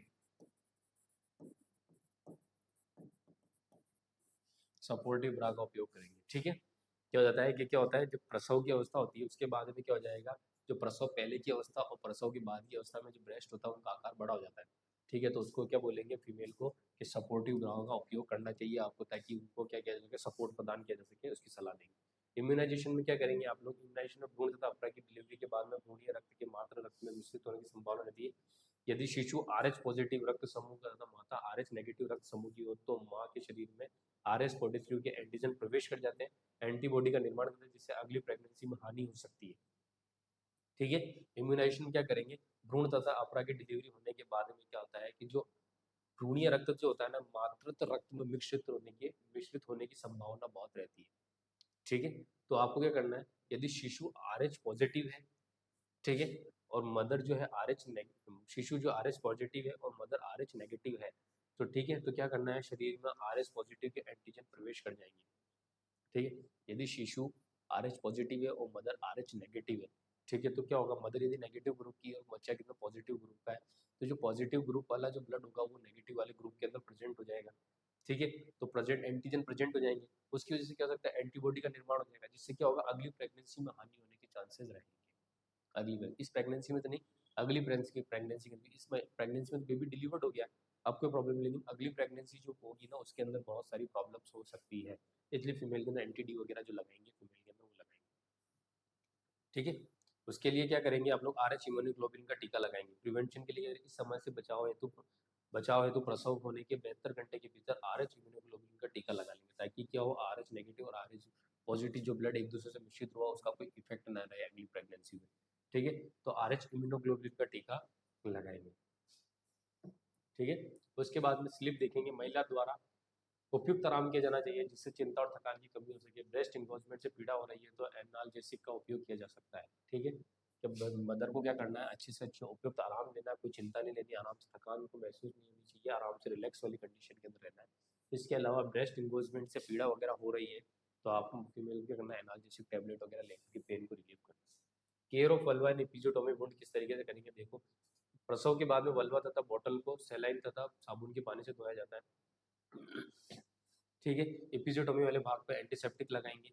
इस क्रिया के दिन में 3-4 बार करेंगे। सूजन कम करने के लिए कोल्ड कंप्रेस का उपयोग करेंगे और वार्म शीट्स बाथ द्वारा भी दर्द कम किया जाता है। Care of vulva episiotomy wound का जो केयर करनी है तो क्या करना है, कुछ नहीं करना है। वल्वा को क्या करना है, अच्छे से बॉटल से, कौन सी सलाइन की जो बॉटल्स आती है उसको क्या, उससे क्या करना है, अच्छे से धोना है, साबुन से धोना है, क्लीन करना है, एंटीसेप्टिक सॉल्यूशन बराबर से बराबर उसके ऊपर लगाना है। दिन में 3 से 4 बार ये क्रिया अपनानी है। तो इसके अलावा ज़्यादा दर्द हो रहा है, ज़्यादा स्वेलिंग वगैरह आ रही है तो कोल्ड कंप्रेशन यानी ठंडे पानी का सिकाव करना है। इसके अलावा क्या करना है, वार्म शीट्स बाथ में भी बैठना है। वार्म शीट्स बाथ भी करने की कोशिश करनी है, यानी गर्म पानी, हल्का जो गर्म पानी होता है नींबू का, गुनगुना पानी जो होता है उसके अंदर बैठना ताकि दर्द को कम किया जा सके। ठीक है, पोस्ट नेटल एक्सरसाइज भी क्या करेंगे, प्रसव के दौरान हुई पेशीय तनाव को कम करने के लिए एक्सरसाइज करवाई जाती है। महिला को बिस्तर से उठते समय सही स्थिति का उपयोग करना बताया जाता है। ठीक है, पोस्ट नेटल एक्सरसाइज में क्या करेंगे कि पेशीय तनाव को कम करने के लिए एक्सरसाइज करवाएंगे आप लोग। जो पेशीय तनाव हुआ है इतने टाइम से, ठीक है, उसको कम करने के लिए क्या करेंगे, आप उनको एक्सरसाइज बताएंगे फीमेल को। इसके अलावा महिला को बिस्तर से जो उठती है उसकी टेक्निक्स बताएंगे, इस तरीके से आपको उठना है, करवट लेके उठना है, आपको ज़्यादा दो जोर नहीं लगाना है, आपको इस चीज़ के बारे में क्लियर करेंगे। आया समझ में? इसके अलावा क्या करेंगे, health checkup upon discharge. Health checkup क्या करेंगे, माँ और बच्चे का संपूर्ण स्वास्थ्य परीक्षण किया जाता है।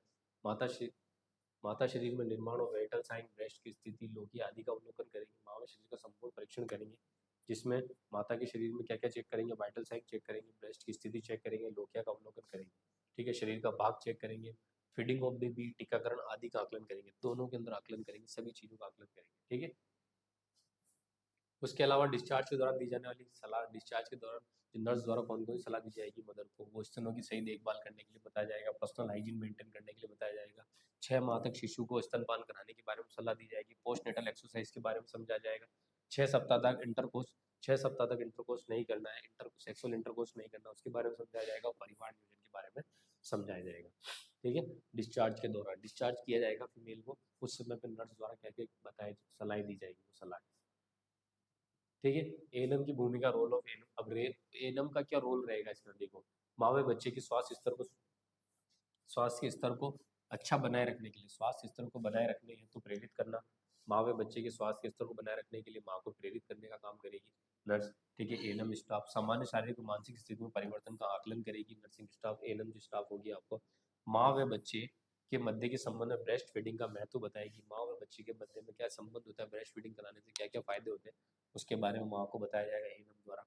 माँ व बच्चे के पिता तथा परिवार का सहयोग करना, उनको भी समझाया जाएगा कि भाई माँ और पिता को क्या करना है, माँ पिता को एक दूसरे को, माँ और फादर मदर है, परिवार के लोग, इनको एक दूसरे को सहयोग करने के बारे में समझाया जाएगा। माँ की आवश्यकताओं का आकलन करेंगे, माँ की किस तरीके कौन कौन सी आवश्यकता है, कौन कौन सी नीड्स है, उसका आकलन करने के बारे में भी एएनएम का, ये भी रोल एएनएम का रहेगा, ये समझाएगी या खुद आकलन करेगी। ठीक है, सर्वाधिक सावधानियों का उपयोग करना। ठीक है, कोई भी सार्वजनिक कोई सावधानी सभी का उपयोग करना है आपको, अच्छी से अच्छी सभी तरह की सावधानियां बरतनी है आपको। महिला को परीक्षण के दौरान प्राइवेसी प्रदान करना। इसके अलावा महिला को कोई भी प्रकार का एग्जामिनेशन कर रहे हैं उसके अंदर आपको क्या करना है, जो एएनएम क्या करेगी, उसको प्राइवेसी प्रदान करने का काम भी करेगी। ठीक है, उसके बाद में हम लोग देखेंगे kangaroo mother care. Kangaroo mother जिसे केएमसी केयर कहते हैं, कंगारू मदर केयर को कहा जाता है। ठीक है, इसको पढ़ेंगे इंट्रोडक्शन। प्रसव के बाद नवजात के लिए बाह्य वातावरण का ताप गर्भ की तुलना में कम होता है, जिसके लिए शिशु के शरीर में अनुकूल हेतु कार्य की परिवर्तन होती है। जिस दौरान शिशु के शरीर का ताप कम हो जाता है वह हाइपोथर्मिया का शिकार हो जाता है, जिससे बचाव हेतु केयर दी जाने वाली जो केयर होती है कंगारू मदर केयर आती है। क्या होता है कि जब बेबी बाहर के एनवायरनमेंट में आता है ना, जब बेबी डिलीवर्ड होते हैं जब बाहर के एनवायरनमेंट में आता है तो बच्चा क्या हो जाता है, हाइपोथर्मिया का शिकार हो जाता है। क्योंकि अंदर का जो एनवायरनमेंट होता है, माँ के यूट्रस का एनवायरनमेंट होता है, वो थोड़ा सा गर्म होता है। ठीक है, और बाहर के एनवायरनमेंट में जैसे ही आता है, बेबी डिलीवर्ड होता है तो बाहर का एनवायरनमेंट थोड़ा सा ठंडा होता है, उसमें नमी होती है, और उस नमी की वजह से क्या होता है, बच्चा क्या हो जाता है, हाइपोथर्मिया का शिकार हो जाता है। और उससे हाइपोथर्मिया का शिकार हो जाता है, उस हाइपोथर्मिया से बच्चे को बचाने के लिए मदर द्वारा कंगारू मदर केयर दी जाती है। ठीक है, मदर द्वारा कौन सी केयर दी जाती है, को केयर दी जाती है, उसको क्या बोलते हैं, कंगारू मदर केयर दी जाती है। उस हाइपोथर्मिया से बचाने के मदर द्वारा जो केयर दी जाती है उसको कंगारू मदर किया जाता है। इसके उद्देश्य क्या होते हैं, इसका उद्देश्य क्या है कि बच्चे का जो शरीर का जो तापमान है उसको नियमित बनाए रखने का काम है।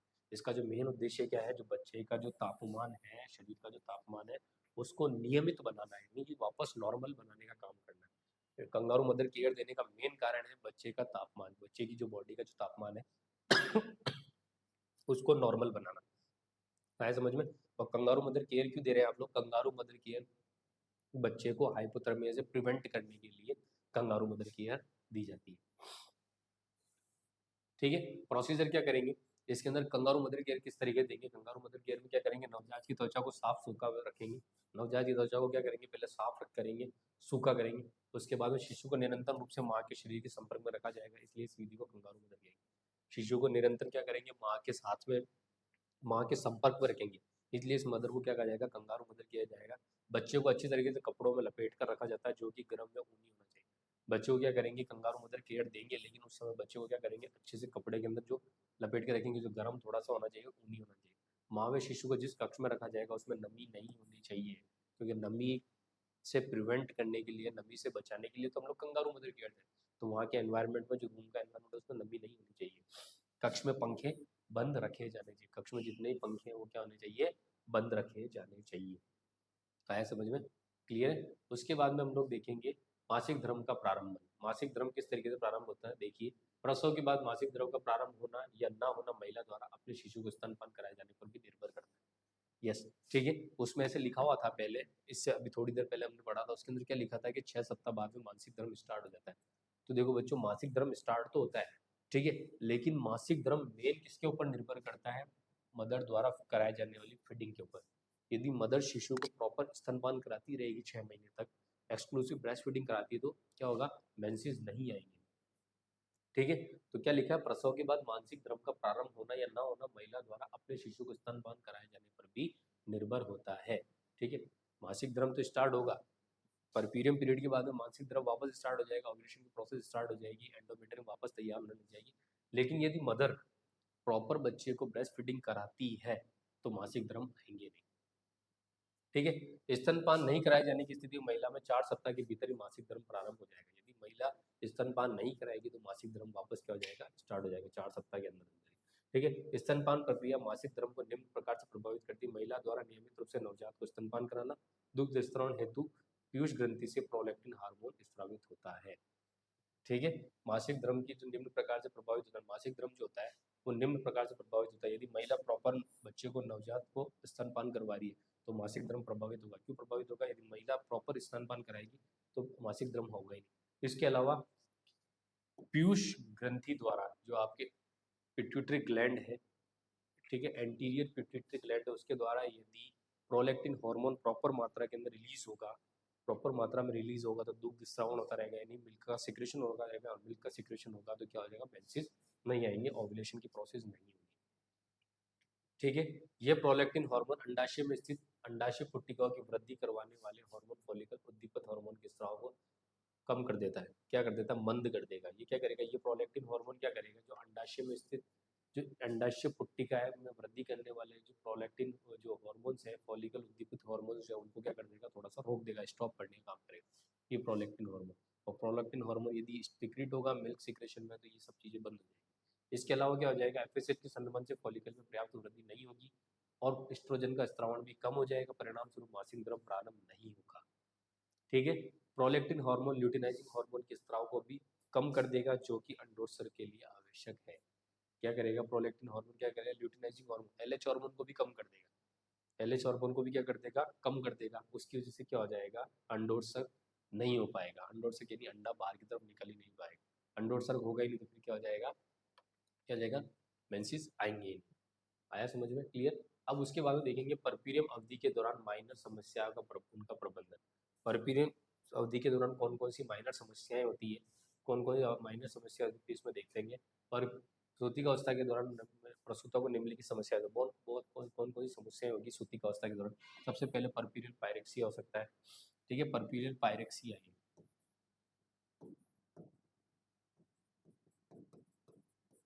परपीरियल पायरेक्सिया हो सकता है, परपीरियल इन्फेक्शन और सेप्सिस होता है, सब इन्वोल्यूशन हो सकता है, और स्तनों से संबंधित समस्या है। ये सभी समस्याएं क्या देखने को मिलेगी हमारे को परपीरियल अवधि के दौरान देखने को मिलेगी, सभी समस्या हमारे को परपीरियल अवधि के दौरान देखने की मिलेगी। इसके अंदर हम फर्स्ट देखेंगे सबसे पहले परपीरियल पायरेक्सिया।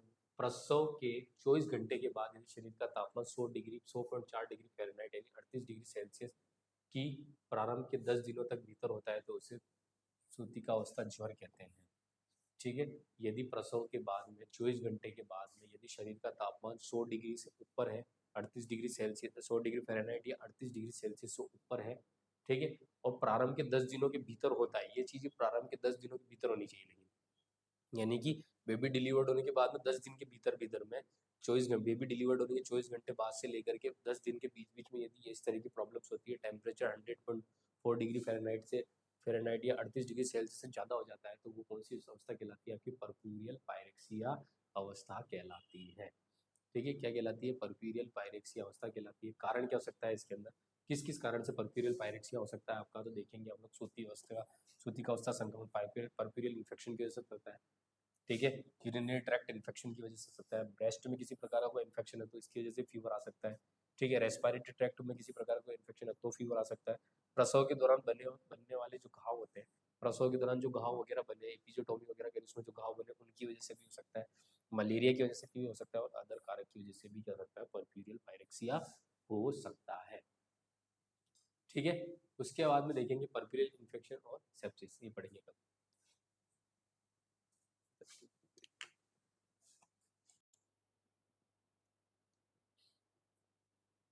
पर्फ्यूरियल इन्फेक्शन और सेप्सिस क्या चीज़ है? प्रसव की जटिलता के कारण जनन मार्ग में होने वाला संक्रमण सूतिका अवस्था का संक्रमण कहलाता है। क्या होता है कि प्रसव की जटिलता के कारण लेबर की जो प्रोसेस होती है उसके अंदर किसी प्रकार के कॉम्प्लिकेशंस आ जाएंगे, तो जनन मार्ग में जो संक्रमण होगा वो क्या कहलाएगा? आपका पर्फ्यूरियल संक्रमण कहलाएगा, पर्फ्यूरियल इन्फेक्शन कहलाएगा। इसके कारण क्या हो सकता है? सूतिका अवस्था के दौरान होने वाले संक्रमण के कारण निम्नलिखित हो सकते हैं। शरीर की रोग प्रतिरोधक क्षमता कम हो सकती है, ठीक है, जनन मार्ग की समस्या पीएच अम्लीय होता है, प्रसव क्रिया के दौरान जनन मार्ग में नॉर्मल फ्लोरा के जीवों में वृद्धि हो जाती है, प्रसव क्रिया के दौरान बाह्य वातावरण के सूक्ष्म जीवों के जनन मार्ग में संपर्क में आने से भी संक्रमण हो जाता है। किस किस कारण से ये पर्फ्यूरियल इन्फेक्शन होता है? देखो, गर्भावस्था के दौरान पर्याप्त पोषण नहीं लेने के कारण, कुपोषण के कारण, रक्ताल्पता की उपस्थिति में यानी एनीमिया की कंडीशन में भी क्या हो सकती है? संक्रमण की संभावनाएं हो सकती है। प्रसव पूर्व प्रसव क्रिया प्रारंभ होने के कारण भी हो सकती है, प्रसव से पहले यानी लेबर की प्रोसेस अभी स्टार्ट होने का टाइम नहीं हुआ, 9 मंथ कंप्लीट नहीं हुए अभी तक, और उससे पहले ही क्या होने लग गया है कि लेबर पेन स्टार्ट हो गए, और ठीक है, लेबर पेन स्टार्ट हो जाते हैं और डिस्चार्ज होने लग जाता है, तो उस कंडीशन के अंदर भी क्या हो सकता है? पर्फ्यूरियल इन्फेक्शन या पर्फ्यूरियल सेप्सिस हो सकता है। उसके अलावा भ्रूणीय झिल्लियों के फटने के कारण भी हो सकता है। भ्रूणीय झिल्लियां जो भ्रूण को कवर्ड करके रखती है, वो झिल्लियां समय से पूर्व फट जाए तो उसके कारण भी हो सकता है। लंबे समय तक फीमेल किसी प्रकार के रोग से ग्रसित होने के कारण भी हो सकता है। प्रसव काल की अवधि का समय से अधिक हो जाने पर भी संक्रमण, यानी प्रसवकालीन लेबर की प्रोसेस 9 महीने के अंदर बेबी को डिलीवर होना, लेकिन 9 महीने से ज़्यादा हो चुकी है तो उसके कारण भी हो सकता है। ठीक है, बार बार वेजाइनल परीक्षण करने से, बार बार वेजाइनल परीक्षण करने से, वेजाइनल एग्जामिनेशन करने के कारण भी हो सकता है संक्रमण हो सकता है। इसके अलावा निर्जलीकरण की क्रिया होने के कारण भी संक्रमण हो सकता है, यानी फीमेल डिहाइड्रेट की कंडीशन में है, फ्लूइड की कमी हो रही है बॉडी के अंदर, उसकी वजह से भी हो सकता है। उसके अलावा जीवाणुवीय कारक के कारण भी हो सकता है। जीवाणुवीय कारक के अंदर एरोबिक और अनएरोबिक दोनों प्रकार के जीवाणु के संक्रमण हो सकते हैं, जैसे स्ट्रेप्टोकोकस है, हिमोलाइटिक समूह ए, टॉक्सिक शॉक सिंड्रोम होता है, जीबीएस के संक्रमण से बच्चे की मृत्यु हो सकती है, और बैक्टीरियोसिस और क्लोस्टेरिडिया से संक्रमण हो सकता है। ठीक है, ये इस प्रकार के जीवाणु भी है। जीवाणु के बारे में एरोबिक और अनएरोबिक तरह के जीवाणु है, इनकी वजह से भी क्या हो सकते हैं? बहुत सारे के तरह के संक्रमण हो सकते हैं फीमेल के अंदर। ठीक है, उसके बाद में देखेंगे आप लोग मोड ऑफ इन्फेक्शन, मोड किस प्रकार का होता है इन्फेक्शन का। ठीक है, संक्रमण के पथ निम्न प्रकार के होते हैं। जनन मार्ग में स्थित सूक्ष्म जीवों की उपस्थिति संक्रमण हो सकता है। शरीर के अन्य भागों जैसे त्वचा में, गले में स्थित जीवाणु स्थानांतरित होकर जनन मार्ग में संक्रमण फैला सकते हैं। हॉस्पिटल और प्रसूता के साथ के सदस्यों के कारण भी संक्रमण फैल सकता है। अब संक्रमण किस कारण से फैलता है? देखो, संक्रमण मदर तक पहुंचने का कारण क्या होता है संक्रमण का? जनन मार्ग में स्थित सूक्ष्म जीवों की उपस्थिति के कारण, यदि जनन मार्ग में पहले से सूक्ष्म जीव उपस्थित है तो भी संक्रमण हो सकता है। इसके अलावा शरीर के अन्य भागों जैसे त्वचा, गले में स्थित जीवाणु स्थानांतरित होकर जनन मार्ग, इसके अलावा कहीं पे और बॉडी की किसी और पार्ट के ऊपर जीवाणु प्रेजेंट है, ठीक है, जीवाणु प्रेजेंट है तो वहां से ट्रांसफर होकर चले जाते हैं, वेजाइना वाले पार्ट में चले जाते हैं, जनन मार्ग वाले पार्ट में चले जाते हैं, तो उसके जैसे संक्रमण हो सकता है। इसके अलावा हॉस्पिटल और प्रसूता के सदस्यों के कारण भी संक्रमण हो सकता है। अब इसके अलावा क्या होता है कि जो हॉस्पिटल में जो पेशेंट की जो फीमेल होती है, जो मदर है, उसके अटेंडर्स वगैरह होते हैं, उसके साथी जो होते हैं, उनके अटेंडर्स होते हैं, फैमिली मेंबर्स होते हैं, वो भी क्या इन्फेक्शन क्या करते हैं? मदर के अंदर ट्रांसफर करने का काम करते हैं। वो क्या करते हैं? बाहर के एनवायरमेंट जाते हैं, इन्फेक्शन को लाते हैं और मदर के ऊपर फैलाने का काम करते हैं। इसकी वजह से भी संक्रमण हो सकता है। ठीक है, इसके अलावा साइन एंड सिम्टम्स क्या क्या देखने को मिलेंगे? देखो, इसमें साइन एंड सिम्टम्स में क्या क्या देखने को, सबसे पहले यूट्राइन इन्फेक्शन देखने को मिलेगा। यूट्राइन इन्फेक्शन में कौन कौन सी चीजें लक्षण देखने को मिलेगी? ज्वर देखने को मिलेगा, पायरेक्सिया नाड़ी दर का तीव्र होना देखने को मिलेगा, सब इन्वोल्यूशन देखने को मिलेगा, से दुर्गंध आएगी। ठीक है, ये कुछ भी नहीं है, इसको काटेंगे, गलत छपा है। ठीक है, क्या क्या चीजें देखने को मिलेगी, तो पायरेक्सिया देखने को मिलेगा, नाड़ी दर्द तीव्र देखने को मिलेगी, यानी पल्स रेट बहुत तेज होगी, सब इन्वॉल्यूशन हो जाएगा, यानी कि यूट्रस अपनी वापस जगह पे नहीं जाएगा, यूनि से दुर्गंध आना स्टार्ट हो जाएगी, यूनि से लंबी स्मेल आने लग जाएगी। ठीक है, उसके अलावा क्षेत्रीय संक्रमण, लोकल इन्फेक्शन, शरीर के ताप, शरीर का जो ताप है वो वृद्धि होने लग जाएगी। ठीक है, उसके अलावा इन्फेक्शन के कारण, इसके अलावा जी घबराना, सिर में दर्द होने लग जाएगा, गाँव में सूजन तथा लालपन होने लग जाएगा, गाँव में संक्रमण से पस का फॉर्मेशन हो जाएगा, और तेज ठंड लगकर कपकपी हो सकती है, राइगर भी हो सकता है। ठीक है, ये सब इन्फेक्शन के कारण ये सभी साइन एंड सिम्टम्स देखने को मिलेंगे मदर के अंदर। इसके अलावा स्प्रेडिंग इन्फेक्शन कौन कौन होता है? स्प्रेडिंग इन्फेक्शन में देखो, ये गर्भाशय और नेत्रीय संक्रमण शरीर के अन्य भागों में फैल सकता है, जिसे निम्न प्रकार से स्प्रेडिंग संक्रमण का मतलब है जो आगे से आगे फैल सकता है, उस तरह का संक्रमण हो सकता है। इसके अंदर क्या हो सकता है, इसमें क्या होगा, पेल्विक पेरिटोनाइटिस हो सकता है। पेरिटोनाइटिस में क्या हो सकता है कि जैसे श्रोणी है आपकी, ये जो होगा श्रोणी, ठीक है, श्रोणी वाला जो पेल्विक वाला पार्ट है, उसकी पेरिटोनियम का जो संक्रमण है उसकी वजह से पेल्विक के पार्ट में क्या जाएगी, कठोरता जाएगी, इसकी वजह से भी हो सकता है। ठीक है, पैरामेट्राइटिस फॉर्निक्स में कठोरता के कारण भी हो सकता है, पेल्विस में एब्सिस होने के कारण भी हो सकता है। ठीक है, स्प्रेडिंग फंक्शन, स्प्रेडिंग इन्फेक्शन। ठीक है, यानी कि जो संक्रमण जो था वो कहाँ से, वेजाइना वाले पार्ट से किस में आ गया, पेल्विक वाले पार्ट में आ गया, स्प्रेडिंग इन्फेक्शन भी हो गया। ठीक है, या पेल्विक वाले पार्ट से किस में आ गया, वो वेजाइना के अंदर आ गया, तो स्प्रेडिंग हो रही है। ठीक है, इन्वेस्टिगेशन क्या क्या करवाएंगे आप लोग, इन्फेक्शन का पता लगाने के लिए कौन कौन सा इन्वेस्टिगेशन कराएंगे? पहले तो संक्रमण की साइट का पता करोगे आप लोग, संक्रमण के कारक की पहचान करनी है, और रोग की गंभीरता का आकलन करना है, कितने प्रकार कितने लेवल का गंभीर है उसका पता करना है। ठीक है, इसके अलावा हिस्ट्री टेकिंग करेंगे। हिस्ट्री टेकिंग के अंदर क्या देखेंगे आप लोग, एनीमिया तो नहीं है, फीमेल को प्रसव पश्चात रक्तस्राव तो नहीं है, पोस्टमार्टम हेमरेज तो नहीं हो रहा है, दांतों के अंदर पस युक्त किसी प्रकार का फॉर्मेशन तो नहीं हो रखा है, हृदय रोग तो नहीं है, हार्ट डिजीज, मधुमेह तो नहीं है, डायबिटीज तो नहीं है, ट्यूबरक्लोसिस तो नहीं है, यूरिनरी ट्रैक्ट इन्फेक्शन तो नहीं है, और मलेरिया तो नहीं है, सब चीजें भी चेक करेंगे। इसके अलावा क्या देखेंगे, प्रसव के दौरान क्या क्या जानकारी लेंगे, कि प्रसव से पूर्व, इस समय से पूर्व प्रसव तो नहीं हुआ है। ठीक है, योनि परीक्षणों की संख्या चेक करेंगे। ठीक है, उसके अलावा भ्रूणी झिल्लियों का फटना चेक करेंगे, प्रसव की अवधि चेक करेंगे, प्रसव की विधि चेक करेंगे, गर्भाशय परीक्षण करेंगे। ये सब चीजें आपके पास में सब चीजें कंप्लीट होगी, यानी इंटरनेटल हिस्ट्री भी होगी आपकी, तभी आप इन्फेक्शन का पता लगा। भाई समय से पूर्व प्रसव हो रहा है, इसका मतलब क्या हो रहा है कि इन्फेक्शन हो सकता है। योनि परीक्षणों की संख्या, कितनी बार आपने परवेजनल एग्जामिनेशन किया है, यदि बहुत ज्यादा बार किया है तो इन्फेक्शन हो सकता है। भ्रूणीय झिल्लियों को फटने के कारण, भ्रूणीय झिल्लियां समय से पूर्व फट जाती है, उसके कारण हो सकता है। प्रसव की अवधि कोई लंबी तो नहीं है, उसकी वजह से भी हो सकता है। प्रसव की विधि को, गलत प्रसव की विधि तो नहीं अपनाई आपने, उसकी वजह से भी हो सकता है। गर्भाशय परीक्षण का तरीका क्या है आपका, उसकी वजह से भी क्या हो सकता है, आपके इन्फेक्शन होने के चांसेस रह सकते हैं। उसके अलावा देखेंगे प्रसव के बाद की स्थिति, पोस्टनेटल हिस्ट्री में भी लेंगे, प्रसव के बाद की स्थिति में भी देखेंगे भाई किसकी, उसकी वजह से तो कोई इन्फेक्शन नहीं हो रहा है, तो आप लोग क्या चेक करेंगे, क्या कौन कौन से लक्षण देखने को मिलेंगे, ज्वर देखने को मिलेंगे, और अदर सिम्टम्स देखने को मिलेंगे। ठीक है, इसके अलावा क्लिनिकल एग्जामिनेशन करेंगे। क्लिनिकल एग्जामिनेशन में क्या क्या देखेंगे, नाड़ी दर, श्वसन दर, ताप का अवलोकन करेंगे आप लोग। ठीक है, इन्फेक्शन के कारण गले स्तन हृदय व अन्य तंत्र से संबंधित परीक्षण करेंगे आप। उदरी एब्डोमिनल एग्जामिनेशन करेंगे, लेबिया का परीक्षण करेंगे। ठीक है, लेबिया नहीं, लोकिया का परीक्षण करेंगे। ठीक है, पेल्विक एग्जामिनेशन करेंगे, और पैरों में सूजन का अवलोकन करेंगे। ठीक है, इन सब चीजों का भी क्या करना है आपको, अवलोकन करना है। ठीक है, क्लिनिकल एग्जामिनेशन के अंदर। उसके बाद में अदर टेस्ट के अंदर क्या क्या देखेंगे, अदर टेस्ट में क्या करेंगे आप लोग, जीवाणु संक्रमण का पता लगाना है आपको, तो क्या करेंगे, कल्चर टेस्ट करवाएंगे आप लोग, कंप्लीट ब्लड टेस्ट कराएंगे, जिसमें आरबीसी, डब्ल्यूसी और प्लेटलेट्स की संख्या का पता लगाएंगे आप लोग। ब्लड कल्चर करेंगे, ये कल्चर ब्लड कल्चर ही हो जाएगा। ठीक है, या रक्त, यूरिया, वायु का परीक्षण करेंगे आप लोग। ठीक है, और पेल्विक अल्ट्रासाउंड करेंगे आप लोग, सोनोग्राफी करवाएंगे पेल्विक पार्ट। ठीक है, जीवाणु संख्या का पता लगाना, जीवाणु संक्रमण का पता लगाना, वे जीवाणु के कारण तो नहीं है, तो आप ये लोग सभी जने क्या करेंगे, आप ये टेस्ट करवाएंगे। ठीक है, इसके अलावा ट्रीटमेंट क्या करोगे आप लोग, ट्रीटमेंट क्या करोगे, सूती का अवस्था में होने वाले संक्रमण से बचाव तो निम्न उपाय कर सकते हो। कौन कौन से उपाय करोगे आप लोग, एंटीनेटल केयर के दौरान क्या क्या उपाय करोगे, गर्भवती महिला को आप क्या करोगे, संतुलित आहार प्रोवाइड करोगे। ठीक है, इन्फेक्शन से बचाना है आपको, तो आप लोग एंटीनेटल पीरियड के अंदर क्या क्या काम करोगे, तो एंटीनेटल पीरियड में क्या करना है आपको, महिला को संतुलित आहार प्रोवाइड करना है, समय समय पर शारीरिक परीक्षण देना है। उसके अलावा इंटरनेटल में क्या क्या करोगे आप, इंटरनेटल यानी बेबी डिलीवर्ड होने की जो प्रोसेस है उसके अंदर क्या करोगे, प्रसव क्रिया के दौरान संपूर्ण सर्जिकल असेप्टिक टेक्निक का उपयोग करेंगे। ठीक है, प्रॉपर जो भी संपूर्ण सर्जिकल असेप्टिक टेक्निक का करेंगे आप लोग, यानी कि हैंड वॉशिंग, ग्लविंग, गाउनिंग वगैरह सब कंप्लीट करके ही आप लोग बेबी डिलीवर्ड कराने की कोशिश करेंगे, ताकि मदर के अंदर इन्फेक्शन ना हो। इसके अलावा गंभीर अवस्था की गर्भावस्था का पता लगाकर जीवाणु के संक्रमण से बचाव तो एंटीबायोटिक का उपयोग करें। यदि फीमेल के अंदर किसी प्रकार का इन्फेक्शन हो रखा है, ठीक है, गंभीर रूप से इन्फेक्शन हो रखा है तो आप लोग क्या करेंगे, उसको एंटीबायोटिक दे करके उसका ट्रीटमेंट करेंगे, तब बेबी को डिलीवर कराने की कोशिश करेंगे। इसके अलावा औषधि के रूप में सिफ्रोक्सिन, ठीक है, सेफ्ट्रोक्सोन 1 ग्राम आईवी को कॉर्ड क्लैंप करके तुरंत बाद देते थे, तो 8 घंटे के बाद दूसरी डोज देंगे। उसके अलावा क्या करोगे आप लोग किसी प्रकार की औषधि देगा तो उस औषधि में कौन सा दोगे, आप सेफ्ट्रोक्सोन 1 ग्राम दोगे।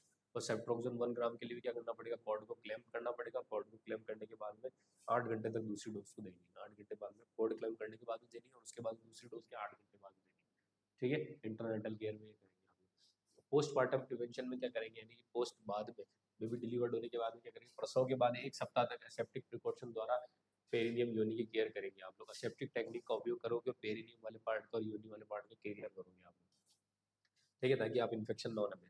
महिला से कम लोगों को मिलने दिया जाएगा ताकि क्रॉस इन्फेक्शन की संभावना कम हो जाएगी। ठीक है, कम करेंगे, लोगों को मिलने नहीं देंगे, मिलने देंगे तो ज़्यादा इन्फेक्शन होने के चांसेस रहेंगे। प्रसूता द्वारा विसंक्रमित पैड्स का उपयोग करने के लिए सलाह देंगे। विसंक्रमित पैड्स वगैरह जो आते हैं ना, सैनिटरी पैड्स वगैरह, वो अच्छे पैड्स वगैरह जो है, जो विसंक्रमित है, जो इन्फेक्टेड नहीं है, अच्छे हैं, सेफ है, उनका यूज़ करने की बोलेंगे। और संक्रमित शिशु व माँ को पृथक इकाई में रखेंगे। संक्रमित शिशु है और माँ है, उन दोनों क्या करेंगे, एक अलग से पृथकृत इकाई के अंदर रखने का काम करेंगे। ठीक है, ताकि किसी प्रकार का इन्फेक्शन उनसे भी किसी को ना हो और उनमें भी किसी से ना हो। ठीक है, ट्रीटमेंट क्या करेंगे आप लोग, ट्रीटमेंट देखेंगे आप लोग। सूतिका अवस्था के दौरान संक्रमण हो जाने की स्थिति में निम्न कार्य करेंगे। कौन कौन से निम्न कार्य करेंगे आप, सामान्य देखभाल, संक्रमित माँ तथा बच्चे को सर्वप्रथम अलग इकाई में रखा जाएगा। ठीक है, बिल्कुल आपको अलग इकाई में रखना संक्रमित माँ और बच्चे को। ठीक है, इंट्रावेनस इन्फ्यूजन द्वारा प्राप्त मात्रा में द्रव और कैलोरी देंगे। इंट्रावेनस इन्फ्यूजन देकर के आप क्या करेंगे, इंट्रावेनस इन्फ्यूजन आईवी देकर, आईवी थेरेपी द्वारा आप लोग क्या करेंगे, द्रव और कैलोरी देंगे ज़्यादा मात्रा के अंदर, डेक्सट्रोज वगैरह देंगे ताकि एनर्जी वगैरह मिलती रहे बदन को। संक्रमण से होने वाली पीड़ा को कम करने के एनाल्जेसिक देंगे, पेन किलर देंगे। संक्रमण के कारण को पेन हो रहा है तो आप एनाल्जेसिक टैबलेट देंगे। मूत्रीय रिटेंशन हो रखा है तो उसके उपचार दिक्कत करने के लिए आप क्या करेंगे, कैथेटर का उपयोग करेंगे। यदि मूत्रीय रिटेंशन का मतलब है यूरिन प्रॉपर नहीं आ पा रहा है, फीमेल को रुक रुक करके यूरिन आ रहा है, तो उसके उपचार के लिए क्या करेंगे आप लोग, कैथेटराइजेशन कर देंगे फीमेल को। प्रसूता में शिशु के जैविक चिन्हों का नियमित अवलोकन करेंगे आप लोग। ठीक है, प्रतिजैविक औषधियों का उपयोग करेंगे, प्रतिजैविक औषधियों का उपयोग करेंगे, एंटीबायोटिक औषधियों का उपयोग करेंगे ताकि इन्फेक्शन को खत्म किया जा सके। ठीक है, जिसमें कौन कौन सी एंटीबायोटिक देंगे आप, जेंटामाइसिन देंगे, क्लिंडामाइसिन देंगे, नाइट्रोन मेट्रिंडाजोल देंगे, है ना, ये मेट्रिंडाजोल। ठीक है, मेट्रिंडाजोल देंगे। इसके अलावा ये उपचार कब तक देंगे आप, 7 से 10 दिन तक ये उपचार कंप्लीट प्रोवाइड करेंगे। ये सभी एंटीबायोटिक प्रोवाइड करेंगे आप, तभी जाकर के इन्फेक्शन खत्म होगा। चाहिए, उसके अलावा शल्य क्रिया चिकित्सा, सूतिका अवस्था के दौरान हुए संक्रमण के उपचार है तो शल्य चिकित्सा का उपयोग किया जा सकता है। पेरिनियल वुंड को खोलकर पस को निकाला जा सकता है। इसके अलावा शल्य क्रिया में क्या करेंगे, सूतिका अवस्था के दौरान किसी प्रकार के संक्रमण उपचार शल्य चिकित्सा का उपयोग करके भी किया जा सकता है। ठीक है भाई, जो भी कोई इन्फेक्शन हुआ, इन्फेक्शन में यदि शल्य क्रिया का उपयोग करके भी आप लोग क्या कर सकते हो, इन्फेक्शन को खत्म कर सकते हो। कैसे करोगे आप लोग, यदि पेरिनियल वाले पार्ट के ऊपर वुंड हो रखा है तो वुंड को क्या करोगे, कट लगाना है, इंसिजन लगा करके क्या करना है, पस को ड्रेन कर दो, और ड्रेन करके क्लीनिंग करके वापस आप लोग क्या कर सकते हैं, उसको कवर अप करके ड्रेसिंग वगैरह करके क्लीन कर सकते हैं ताकि इन्फेक्शन ना हो। ठीक है, अल्ट्रासोनोग्राफी के आधार पर भी क्या कर सकते हो आप लोग, उसको सफाई कर सकते हो। ठीक है, अल्ट्रासोनोग्राफी के हिसाब से आधार पर भी आप लोग क्या कर सकते हो, उसका पता लगा सकते हो, बीमारी का पता लगा सकते हो, और आप लोग क्या कर सकते हो, तो उसको खत्म कर सकते हो। उसके अलावा देखेंगे आप लोग नर्सिंग प्रबंधन। नर्सिंग प्रबंधन में क्या करेंगे, शरीर के जल में आयनों का संतुलन बनाए रखने का काम करेंगे। नर्सिंग स्टाफ ऑक्सीजन की आपूर्ति, प्रॉपर ऑक्सीजन की आपूर्ति प्रोवाइड करेंगे बच्चे को और मदर को। रक्त परिसंचरण तंत्र को बनाए रखना, अच्छा से बनाए रखने के लिए क्या करेंगे, डोपामाइन है, डोबिटामाइन का उपयोग करेंगे ताकि क्या हो, ब्लड सर्कुलेशन क्या हो, जो आपका जो ब्लड प्रेशर है वो ना लो हो ना कम ना ज़्यादा हो। ठीक है, उसको बनाए रखने का काम करेंगे। संक्रमण नियमित है तो क्या करने, नियंत्रण है तो क्या करना, प्रतिदेवी औषधियों का उपयोग करेंगे। और पस वगैरह जमा है तो पस को क्या करेंगे, आप ड्रेन करने का काम करेंगे। हीमोडायलिसिस करेंगे। ठीक है, ब्लड को क्या करने का काम करेंगे, ब्लड को प्यूरिफाइड करने का काम करेंगे डायलिसिस की मशीन के द्वारा। ठीक है, उसके अलावा सब इन्वोल्यूशन चेक करेंगे। सब इन्वोल्यूशन में क्या होता है, देखो सब इन्वोल्यूशन क्या होता है, प्रसव के बाद गर्भाशय अपनी प्रसव पूर्व की स्थिति में आता है, इसे इन्वोल्यूशन कहते हैं। और सब इन्वोल्यूशन कहते हैं, कैसे कैसे कहते हैं, जब गर्भाशय अपनी सामान्य स्थिति में नहीं आ पाता है तो वापस उसे क्या कहते हैं, प्रसव के बाद में गर्भाशय जब अपनी सामान्य स्थिति में नहीं आ पाता तो सब इन्वोल्यूशन कहलाता है। और गर्भाशय जब अपनी प्रसव के बाद गर्भाशय जब अपनी वापस सेम स्थिति में, नॉर्मल स्थिति में आ जाता है, उसको क्या बोलते हैं, इन्वोल्यूशन कहते हैं। गर्भाशय में होने वाले परिवर्तन को उद्दीप परीक्षण द्वारा भी क्या किया जा सकता है, अवलोकित किया जा सकता है, पहचाना जा सकता है। इसमें देखेंगे कॉजेज, देखेंगे 4 से अधिक बार बच्चों को जन्म दिया हो तो ये प्रॉब्लम हो सकती है। ठीक है, कॉजेज कारण, सब इन्वॉल्यूशन होने का, जुड़वा बच्चों के जन्म से भी गर्भाशय विस्तारित हो जाता है, उसकी वजह से भी सब इन्वॉल्यूशन हो सकता है, शल्य क्रिया के कारण भी सब इन्वॉल्यूशन हो सकता है, माँ के स्वास्थ्य का निम्न स्तर होने के कारण भी क्या हो सकता है, गर्भ सब इन्वॉल्यूशन हो सकता है। ठीक है, यूट्राइन गर्भाशय फ्लूइड के निर्माण के कारण भी सब इन्वॉल्यूशन हो सकता है, यूट्राइन प्रोलैप्स होने के कारण भी क्या हो सकता है, सब इन्वॉल्यूशन हो सकता है।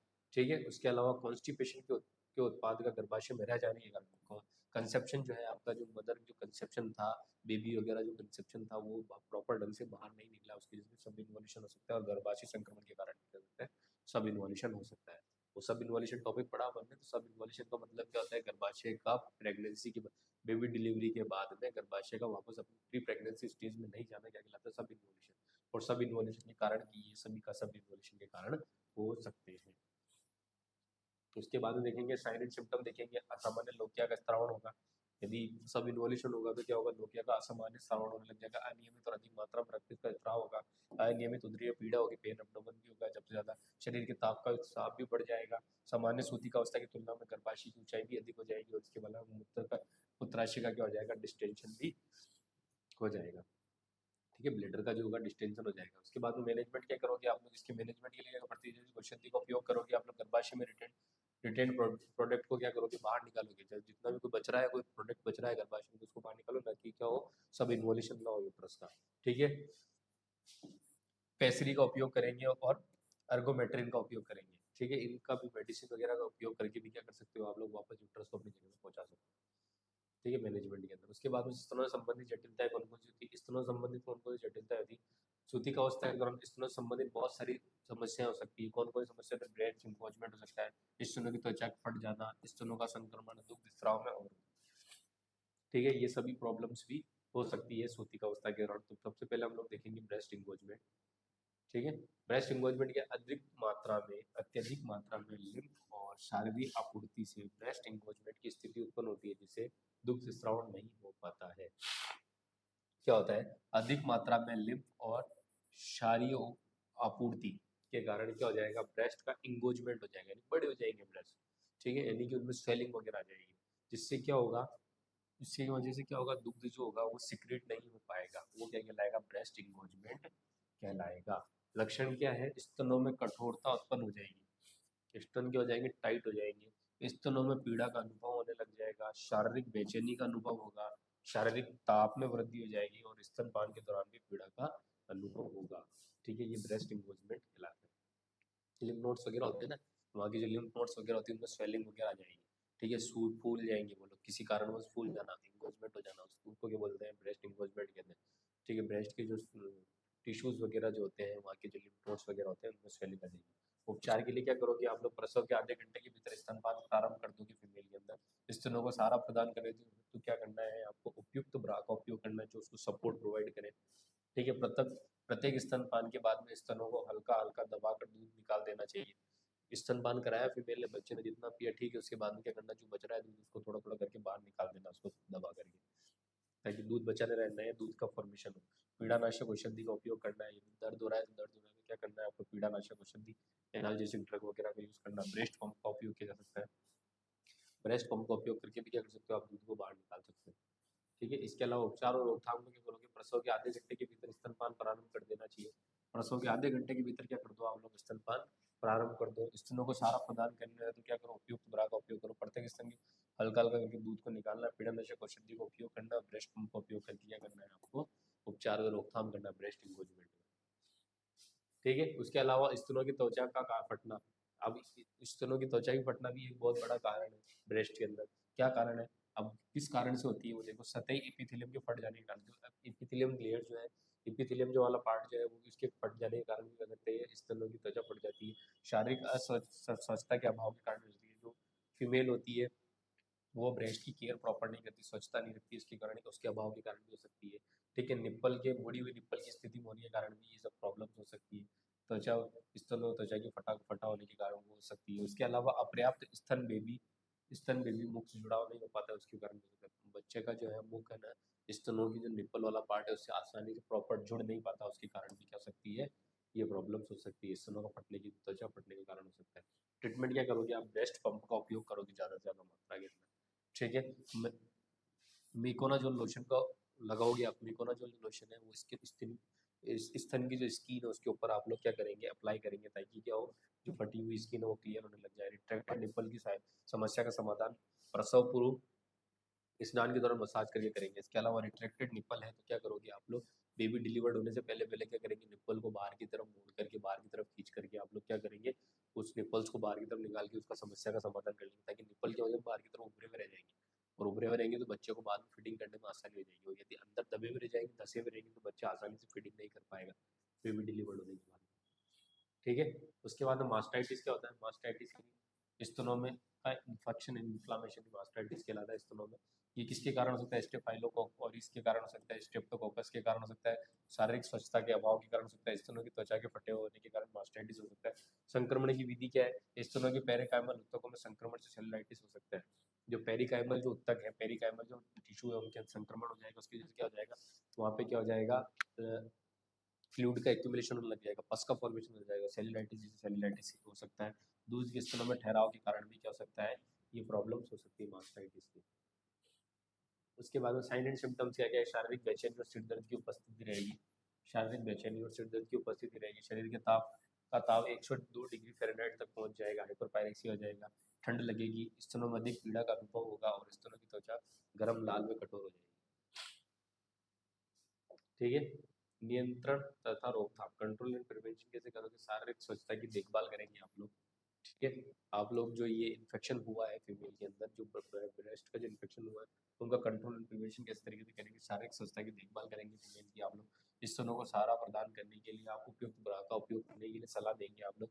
पर्याप्त मात्रा के अंदर फ्लूइड का सेवन करने के लिए फीमेल को बोलेंगे। स्तनपान का प्रारंभ जल्दी किया जाना चाहिए। ठीक है, स्तनपान का प्रारंभ जल्दी से स्टार्ट करना है, उसके बारे में समझाना है, और दर्द निवारक औषधि का उपयोग जैसे आइब्रोफेन वगैरह ये प्रोवाइड करेंगे आप लोग। ठीक है। उसके बाद में care of mother, care of mother क्या करेंगे आप लोग, इस अवस्था में नर्स द्वारा माँ को बच्चे की स्वयं की देखभाल के लिए प्रशिक्षित किया जाता है। केयर ऑफ मदर के अंदर क्या होगा, माँ की देखभाल के लिए, इस अवस्था में नर्स द्वारा माँ को बच्चे की स्वयं की देखभाल के लिए प्रशिक्षित किया जाता है। इस दौरान दी जाने वाली केयर सिद्धांतों पर आधारित है। इसमें क्या कहता है, केयर ऑफ मदर के अंदर माँ को समझाना है कि आपको बच्चे की केयर किस तरीके से करनी है, बच्चे को किस तरीके से आप लोग को केयर प्रोवाइड करनी है। ठीक है, बच्चे को किस तरीके से ध्यान रखना है, तो क्या करेंगे, किस पर आधारित होगी, माँ के स्वास्थ्य स्तर को सामान्य करना है। पहले तो माँ के स्वास्थ्य स्तर को सामान्य करो आप लोग, माँ के स्वास्थ्य स्तर को सामान्य कर लोगे तो बच्चे को अच्छे से केयर प्रोवाइड करो। संक्रमण से बचाना है माँ को, स्तनों को सही रूप प्रकरण देख रेख देनी है, शिशु को अच्छी देखभाल प्रदान देना है। ठीक है, ये सब चीज़ें समझानी है। ठीक है, परिवार नियोजन संबंधी जानकारी प्रोवाइड करनी है माँ को। इसके अलावा आवश्यकता अनुसार स्वास्थ्य शिक्षा प्रदान करना है, तो माँ को दी जाने वाली नर्सिंग केयर भी आपको इसके अंदर आएगी, केयर ऑफ मदर के अंदर। ठीक है। तो उसके बाद में देखेंगे आप लोग इमीडिएट केयर, प्रसव के बाद रिकवरी अवस्था निरंतर बनी रहती है, तो इस अवस्था में नर्स द्वारा निम्नलिखित कार्य करेंगे। ठीक है। इमीडिएट केयर क्या कब दी जाएगी, रिकवरी फेज के अंदर दी जाएगी। Observational stage, fourth stage of labour होती है, तो ऑब्जर्वेशनल स्टेज, उसके अंदर मदर की रिकवरी फेज होती है, उसी को ऑब्जर्वेशनल स्टेज कहते हैं। उसके अंदर हम लोग क्या करेंगे, देखो बहुत सारे कार्य किए जाएंगे उसमें। उसमें क्या करेंगे, एक्यूरेट ऑब्जर्वेशन करेंगे, सही तरीके से ऑब्जर्वेशन करेंगे फीमेल का और बच्चे का, दोनों का। नर्सिंग हिस्ट्री लेंगे, नर्सिंग हिस्ट्री के अंदर बहुत सारी चीज़ें लेंगे, फिजिकल असेसमेंट वगैरह सब करेंगे। उसके अलावा प्रसव को दी जाने और प्रसव के दौरान दी जाने वाली केयर का उपयुक्त प्लान भी तैयार करेंगे। प्रसव के दौरान किसी प्रकार की केयर दी जानी है तो उसको अच्छे तरीके से उसका क्या करेंगे आप लोग, प्लानिंग करेंगे पहले, उसके बाद में प्रसव के दौरान केयर देंगे। उसके बाद में एक्यूरेट ऑब्जर्वेशन में क्या करेंगे, इसके अंदर क्या देखेंगे, एक्यूरेट ऑब्जर्वेशन में हम लोग महिला का सामान्य अपीयरेंस चेक करेंगे, पेन की उपस्थिति चेक करेंगे। ठीक है, शरीर का रंग चेक करेंगे, परफ्यूजन वगैरह, साइनोसिस वगैरह का पता लगाएंगे, भाई सांस लेने में परेशानी तो नहीं हो रही है, ऑक्सीजन की डिमांड तो पूरी हो रही है बॉडी के अंदर, सब चीज़ का चेक करेंगे। फैटिक वगैरह चेक करेंगे। उसके अलावा चिंताग्रस्त या सामान्य व्यवहार में फीमेल का चेक करेंगे। ठीक है। उसके अलावा फिजिकल असेसमेंट में क्या करेंगे, आप लोग वाइटल साइन वगैरह चेक करेंगे, जिसमें नाड़ी दर, श्वसन दर, रक्तदाब, शरीर का ताप आदि का आकलन करेंगे। पोस्टमार्टम वाले पार्ट के अंदर क्या करेंगे आप, पोस्टमार्टम यानी कि बेबी डिलीवर्ड होने के बाद में क्या करेंगे आप लोग, अधिक अवधि में जैविक चिन्हों का प्रथम घंटे के लिए क्या करेंगे, हर 15 मिनट के अंदर चेक करने की कोशिश करेंगे। उसके बाद में क्या करते हैं, प्रत्येक 30 मिनट के बाद में चेक करेंगे, 24 घंटे तक। तो 30 मिनट के अंदर चेक करेंगे, उसके बाद में 24 घंटे बाद में हर 4 घंटे के बाद में क्या करते रहेंगे, वाइटल्स को चेक करते रहेंगे पोस्टमार्टम के अंदर, पोस्टमार्टम के अंदर। ठीक है।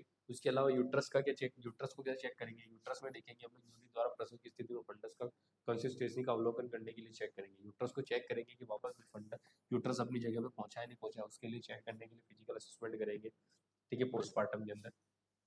पोस्टमार्टम। इसके अलावा पेरिनियल क्षेत्र के अंदर चेक करेंगे कि भाई लोकिया की मात्रा किस तरीके की, लोकिया की गंध किस तरीके की, लोकिया से पीड़ा तो नहीं हो रही, पीड़ा वगैरह आदि के लिए आकलन करेंगे पेरिनियल क्षेत्र का। ठीक है, लोकिया के बारे में पता लगाने के लिए पेरिनियल एरिया का क्या करेंगे आप लोग, चेक करेंगे। इसके अलावा रेस्ट एंड एम्बुलेशन देंगे। प्रसव के बाद में महिला को क्या करेंगे, 8 से 12 घंटे तक फुल आराम देने की कोशिश करेंगे। उसके बाद में थोड़ा थोड़ा एम्बुलेशन यानी सहारे के साथ में या खुद स्वयं चलने की कोशिश करेंगे। इससे संबंधित बातें बताएंगे। ठीक है, क्लियर केयर प्रोवाइड करेंगे। इसके अलावा मूत्राशय और बॉल संबंधित समस्या कम हो, इसके बारे में बताएंगे आप लोग। यूट्राइन स्त्राव और इन्वोल्यूशन सरलता से हो जाता है, इसके बारे में समझाएंगे। वेनस थ्रोम्बोसिस घट जाता है। ठीक है, ये सब चीज़ें हो जाएगी। ठीक है, इसके कारण रेस्ट और एम्बुलेशन के कारण, और महिला को कम से कम 6 सप्ताह तक पूर्ण आराम पर रखा जाना चाहिए। ये सब चीज़ें समझाएंगे रेस्ट और एम्बुलेशन के अंदर। ठीक है, उसके अलावा प्रसूता को दी जाने वाली केयर का उपयुक्त प्लान तैयार करेंगे। प्रसूता को दी जाने वाली कौन कौन सी केयर है उसका उपयुक्त प्लान के तैयार करेंगे। प्रसव के प्रथम दिन महिला को हल्का भोजन दिया जाएगा, तो दूसरे दिन सामान्य आहार देते हैं। प्रसूता के भोजन में कुछ कैलोरी युक्त आहार, प्रोटीन, वसा, विटामिन, लवण, हरे पत्तेदार सब्जियां, आयरन, फॉलिक एसिड और कैल्शियम देंगे। उसके अलावा ब्लैडर की केयर करेंगे। ब्लैडर की केयर के लिए क्या करेंगे, महिलाओं को प्रसव के 6 से 8 घंटे और मूत्र विसर्जन करने के लिए कहा जाएगा, और प्रत्येक 6 घंटे के अंतराल में मूत्र विसर्जन करने के बारे में बताएंगे। ठीक है, केयर ऑफ बोवेल, उधर को बोवेल साउंड की स्थिति का अवलोकन करने हेतु चेक करेंगे। ठीक है, बार बार में या स्टेथोस्कोप के द्वारा क्या करेंगे, बोवेल साउंड चेक करेंगे कि भाई इंटेस्टाइन के अंदर क्या हो रहा है, बोवेल एक्टिविटीज हो रही है, ये चेक करेंगे। उसके बाद में केयर ऑफ ब्रेस्ट के बारे में बताएंगे। केयर ऑफ ब्रेस्ट के बारे में ये बताएंगे कि वो क्लियर रखने हैं, उनको अच्छे से साफ रखना है, साबुन के पानी से अच्छे तरीके धोना है, निप्पल जो है अंदर डसे हुए तो उनको बाहर की तरफ खींचने की कोशिश करनी है, ये सब करेंगे। और प्रसव और आगे क्या बताएंगे, भाई किसी प्रसव के अंदर किसी प्रकार की प्रसव यदि के बाद में जो स्तन जो आगे बढ़ जाते हैं, ज़्यादा बड़े हो जाते हैं, स्तन बढ़ जाते हैं, लटक जाते हैं, उनके लिए सपोर्टिव ब्रा का उपयोग करने की सलाह देंगे। इम्यूनाइजेशन करेंगे। इम्यूनाइजेशन के अंदर बताएंगे हम लोग यदि फीमेल आर एच नेगेटिव है, माता आर एच नेगेटिव है और बच्चा क्या आर एच पॉजिटिव है, तो मदर और बच्चे के बीच में क्या हो सकता है, ब्लड का सर्कुलेशन हो सकता है, यानी बच्चे से माँ के अंदर जो है पॉजिटिव ब्लड आ सकता है। तो उसके लिए आप लोग को क्या करना है, उसके अंदर आर एच इम्यूनोग्लोबिन का टीकाकरण कराना है मदर के अंदर, और बच्चे के अंदर जो है आगे के सारे टीकाकरण के उपयोग सलाह देंगे हम लोग। महिला को अधिक से अधिक मात्रा के अंदर क्या करने लगेंगे, देंगे आप लोग। थकान को कमी करने के लिए आप लोग आराम से रेस्ट करने का प्ले देंगे, नींद निकालने के लिए बोलेंगे। ठीक है, इसके अलावा ब्रेस्ट इंगोजमेंट हो रखा फीमेल के अंदर किसी प्रकार का, तो उसको कम करने के लिए क्या करेंगे आप लोग, एनाल्जेसिक टैबलेट वगैरह प्रोवाइड करेंगे। ये बच्चों हम लोग पहले भी पढ़ चुके हैं, वापस वो की वही चीज़ आ चुकी है, अभी इसी चैप्टर के अंदर हमने पहले पढ़ा, वापस वही आ गई। उसके अलावा care of vulva and episiotomy के लिए क्या करेंगे आप लोग, बोतल से वल्वा को उसको अच्छे से क्लीन करेंगे, साबुन के पानी से धोएंगे। एपिजियोटोमी वाले पार्ट पे क्या करेंगे, एंटीसेप्टिक सॉल्यूशन देंगे। इसके अलावा दिन से 3 से 4 बार क्या करेंगे आप लोग, इस क्रिया को दोहराएंगे बार बार में, बॉटल से धोने का और एंटीसेप्टिक सॉल्यूशन लगाने का। और यदि सूजन वगैरह आ रही है तो कोल्ड कंप्रेस देंगे। और ये दर्द हो रहा है तो दर्द होने के लिए अंदर क्या करेंगे आप लोग, गर्म गुनगुने पानी के अंदर क्या करेंगे, सिर से बात करने की कोशिश करेंगे। उसके बाद में पोस्ट नेटल एक्सरसाइज में क्या करेंगे, यदि बेबी डिलीवर्ड हो चुका है, उसके बाद में पोस्ट नेटल एक्सरसाइज में क्या करेंगे आप लोग, एक्सरसाइज करवाई जाएगी फीमेल को। पेशिया जो तनाव है उनको कम करने के लिए क्या करेंगे आप लोग, फीमेल को एक्सरसाइज करवाएंगे। और महिला को बैठते और उठते समय पर, सोकर के उठते समय, बैठते समय करना, बिस्तर के ऊपर किस तरीके से उठना है उसके बारे में समझाएंगे कि भाई इस तरीके से उठना है, सही स्थिति का बताएंगे, भाई इस स्थिति में रह करके आपको बैठना है या उठना है, सब चीज़ों के बारे में समझाएंगे। ठीक है, इसके अलावा health checkup of on upon discharge. अब हेल्थ चेकअप और डिस्चार्ज, यदि आपको क्या करना है, आपको डिस्चार्ज देने उस समय आपको हेल्थ चेकअप करना है। माँ और बच्चे को संपूर्ण स्वास्थ्य परीक्षण किया जाएगा। माँ और बच्चे का क्या करना, संपूर्ण स्वास्थ्य का परीक्षण करेंगे, वाइटल साइन, ब्रेस्ट की स्थिति, लोकी आदि का अवलोकन करेंगे फीमेल के अंदर। ठीक है, शरीर का भार, फीडिंग ऑफ बेबी, टीकाकरण आदि का आकलन करेंगे। ठीक है, आप यदि डिस्चार्ज कर रहे हैं, हेल्थ चेकअप करोगे, डिस्चार्ज के दौरान क्या हेल्थ चेकअप करोगे, तो माँ और बच्चे का संपूर्ण परीक्षण करेंगे। मदर के अंदर वाइटल साइन, ब्रेस्ट की स्थिति, लोकिया वगैरह चेक करेंगे। और बच्चे के अंदर क्या करेंगे, शरीर का भार है, फीडिंग ऑफ बेबी, टीकाकरण आदि का पता करेंगे, आदि के बारे में चेक करेंगे। इसके अलावा डिस्चार्ज के दौरान दी जाने वाली सलाह क्या क्या देंगे, क्या क्या सलाह देंगे, नर्सिंग स्टाफ को स्तनों को सही देखभाल करनी है उसके बारे में समझाएंगे। पर्सनल हाइजीन मेंटेन करके रखनी है उसके बारे में समझाएंगे। 6 माह तक शिशु को स्तनपान कराना उसके बारे में समझाएंगे। पोस्ट नेटल एक्सरसाइज के बारे में समझाएंगे। 6 सप्ताह तक इंटरकोर्स नहीं करना उसके बारे में समझाएंगे। और परिवार नियोजन के बारे में फीमेल को समझाएंगे। ठीक है, उसके बाद में प्रसव पश्चात गृह मुलाकात में क्या समझाएंगे, प्रसव पश्चात गृह मुलाकात क्या होती है। तो प्रसव पश्चात गृह मुलाकात ये है कि शिशु जन्म के सामान्य होने पर प्रसूता के स्वास्थ्य में स्थिरता आने पर दोनों को अस्पताल से डिस्चार्ज कर दिया जाता है। प्रसूता के घर जाने के बाद भी उसे उसके बच्चों को नियमित देखरेख की आवश्यकता होती है, इसलिए स्वास्थ्यकर्ता अथवा आशा द्वारा गृह मुलाकात की तकनीक अपनाई जाती है। प्रसव यदि अस्पताल में होता है तो 3 तो 3, और यदि घर पर होता है तो 4 गृह मुलाकात आवश्यक होती है। ठीक है, गृह मुलाकात क्या होती है? जब बच्चा जो है डिलीवर्ड हो गया, डिलीवर्ड होने के बाद में घर पे आ गया, और घर पे आने के बाद में जो घर पे जो आशा और स्वास्थ्य कार्यकर्ता द्वारा जो मुलाकात की जाएगी घर जा करके, उनके स्वास्थ्य से रिलेटेड बात की जाएगी, बच्चे से रिलेटेड और मदर से रिलेटेड जो स्वास्थ्य से रिलेटेड बात की जाएगी, जाकर उनको समझाया जाएगा, वो क्या कहलाती है? गृह मुलाकात कहलाती है। और गृह मुलाकात जो होती है वो क्या होती है? यदि बच्चा अस्पताल में हुआ है तो गृह मुलाकात 3 होगी, और यदि घर पे हुआ है तो कितनी गृह मुलाकात होती है? बच्चा यदि डिलीवर्ड घर पे हुआ है तो कितनी गृह मुलाकात होगी? 4 गृह मुलाकात होगी। और यदि बच्चा अस्पताल में हुआ तो कितनी गृह मुलाकात होगी? 3 गृह मुलाकात होगी। यानी कि कुल मिला के ये है कि डिस्चार्ज होने के बाद में आशा और स्वास्थ्य कार्यकर्ताओं द्वारा घर जा करके माँ को और बच्चे को केयर प्रोवाइड कराना ही क्या कहलाती है? गृह मुलाकात कहलाती है। ठीक है, गृह मुलाकात की समय सारणी क्या होती है? पहली गृह मुलाकात कब होती है? प्रसव के 24 घंटे के बाद अंदर अंदर हो जाती है। दूसरी गृह मुलाकात जो होती है 72 घंटे में होती है। तीसरी गृह मुलाकात जो होती है 7 दिन बाद होती है। चौथी गृह मुलाकात क्या होती है? प्रसव के 1.5 महीने बाद होती है। ठीक है, 1.5 महीने का हो जाएगा बच्चा, और मदर भी 1.5 महीने बाद के अंदर चेक करेंगे गृह मुलाकात। ठीक है, संस्थागत प्रसव कराए जाने की स्थिति में प्रथम मुलाकात की आवश्यकता नहीं थी, क्योंकि प्रसूता और नवजात अस्पताल में ही स्वास्थ्य कार्यकर्ताओं की देखरेख में होते हैं। पहली गृह मुलाकात प्रसव घर पर होने की स्थिति में प्रसव के 24 घंटे के भीतर प्रथम मूल्यांकन की जाती है। भाई संस्था के अंदर होगा, किसी हॉस्पिटल वगैरह में हुआ तो पहली गृह मुलाकात तो हॉस्पिटल में एडमिट है तो वहीं पे हो जाएगी, क्योंकि वहीं पे क्या होगा, वो नर्सिंग स्टाफ के किस ऑब्जर्वेशन में रहेगा तो कोई दिक्कत आती नहीं है। तो फर्स्ट गृह मुलाकात तो वहीं रहती है। और यदि घर पे बच्चा हुआ है तो पहली गृह मुलाकात 24 घंटे के अंदर अंदर हो जानी चाहिए।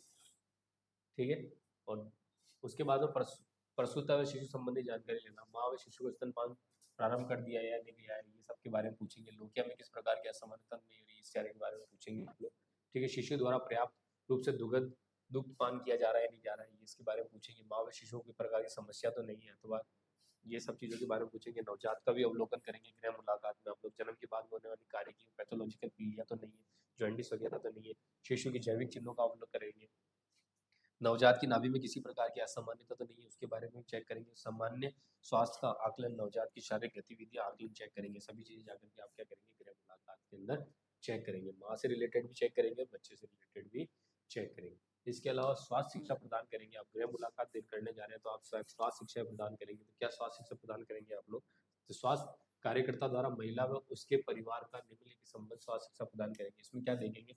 परिवार के सदस्यों को प्रसव के बाद 2 दिन तक प्रसूता के आसपास में नहीं रहना है, उसे अकेला ही रखना चाहिए, क्योंकि इन्फेक्शन होने के चांसेस रहते हैं, इसलिए उसको क्या अलग ही रखना है। महिला द्वारा पर्याप्त शारीरिक और मानसिक आराम करने के लिए बोलना चाहिए।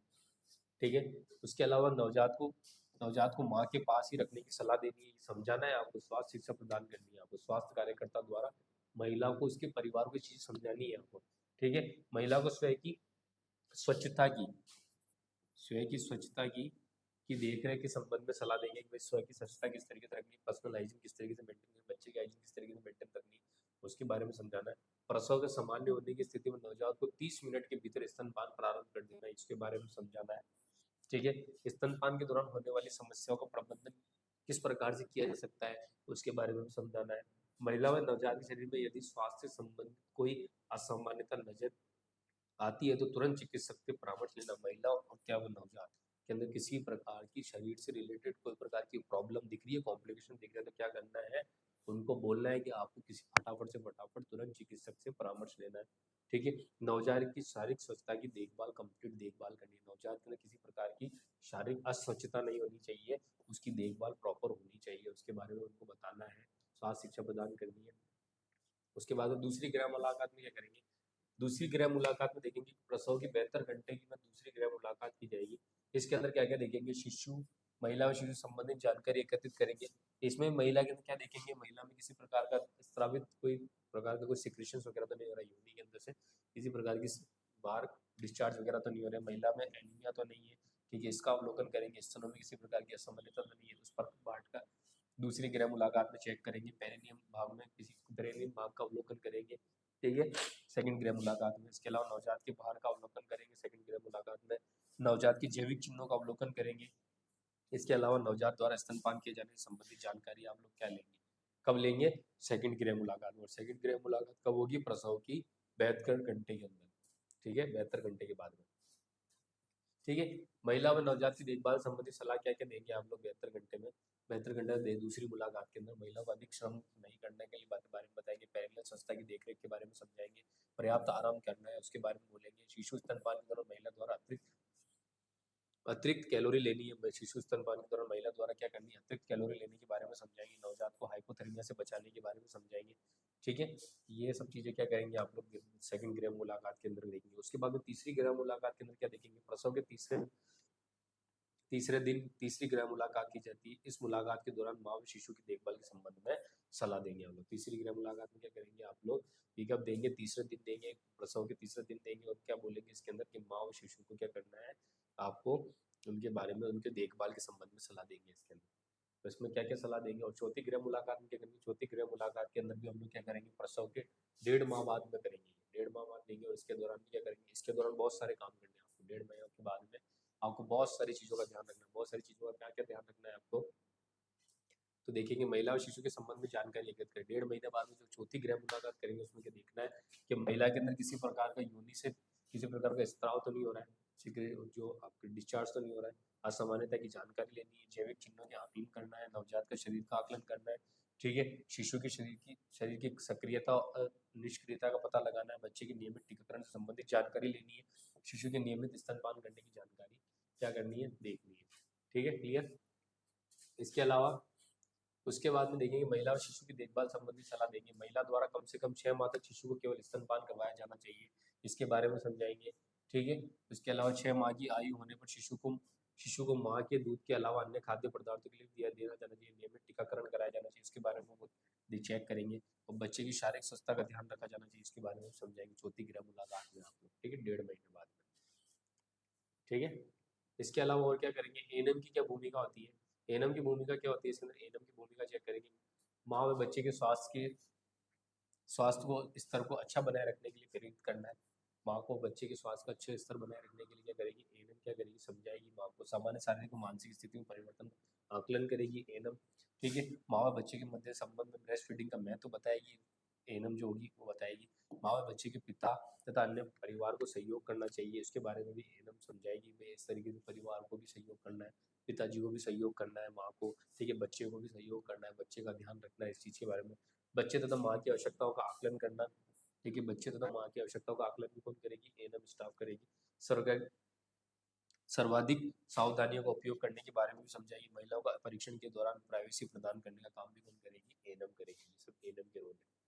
ठीक है, ये भी हम लोग पहले पढ़ चुके हैं, वापस रिटर्न हुआ है। उसके बाद management of breast feeding. Management of breast feeding में देखेंगे नवजात शिशु के लिए माँ का दूध सर्वोत्तम आहार होता है, क्योंकि नवजात के शरीर आवश्यकता में सही पोषक तत्व होते हैं। प्रसव के बाद स्तनों से निकलने वाले दूध को कोलेस्ट्रॉल कहते हैं। माँ को शिशु का स्तनपान करवाने के लिए प्रेरित किया जाता है तथा उपयुक्त विधि बताई जाती है। ठीक है, स्तनपान का प्रबंध, मैनेजमेंट ऑफ ब्रेस्ट फीडिंग किस तरीके से करेंगे, तो जो होता है नवजात के शिशु के लिए क्या होता है, माँ का दूध सबसे सर्वोत्तम आहार होता है। ठीक है, क्योंकि नवजात की सभी शारीरिक आवश्यकताओं, सभी पोषक तत्व उसमें प्रेजेंट होते हैं। सभी पोषक तत्व क्या होते हैं उसके अंदर प्रेजेंट होते हैं। और जो माँ से जो पहला दूध निकलता है बेबी डिलीवर्ड होने के बाद, जो पहला दूध माँ द्वारा जो सिक्रेशन होता है उसे क्या कहते हैं, कोलेस्ट्रॉल कहते हैं। इसके अंदर बहुत सारे इम्यूनोग्लोबुलिन प्रेजेंट होते हैं जो क्या करते हैं, बच्चे को इन्फेक्शन से प्रिवेंट करते हैं। तो क्या करना है आपको, माँ को समझाना है कि शिशु को आपको क्या करना है, स्तनपान करना है, ज़्यादा से ज़्यादा स्तनपान कराना है, एक्सक्लूसिव ब्रेस्ट फीडिंग करानी है 6 महीने तक। और 6 महीने बाद में आपको क्या करना है, अदर फूड के ऊपर डिपेंडेंट करना है बच्चे को। ठीक है, स्तनपान की विधि के लिए क्या करेंगे आप लोग, स्तनपान की विधि के लिए आप माँ को समझाएंगे। स्तनपान की विधि के लिए क्या बोलेंगे आप लोग कि माँ को स्तनपान करने के लिए सदैव शांत वाले वातावरण में बैठना, तनाव रहित अवस्था में रहना और शिशु को स्तनपान करवाना है। इसके अलावा शरीर की शारीरिक स्वच्छता का ध्यान रखना है, मदर को ज़्यादा से ज़्यादा स्तनपान के दौरान बच्चे को सही स्थिति में रख करके, सही पोजीशन प्रोवाइड करके क्या करना है, बच्चे को स्तनपान कराना है।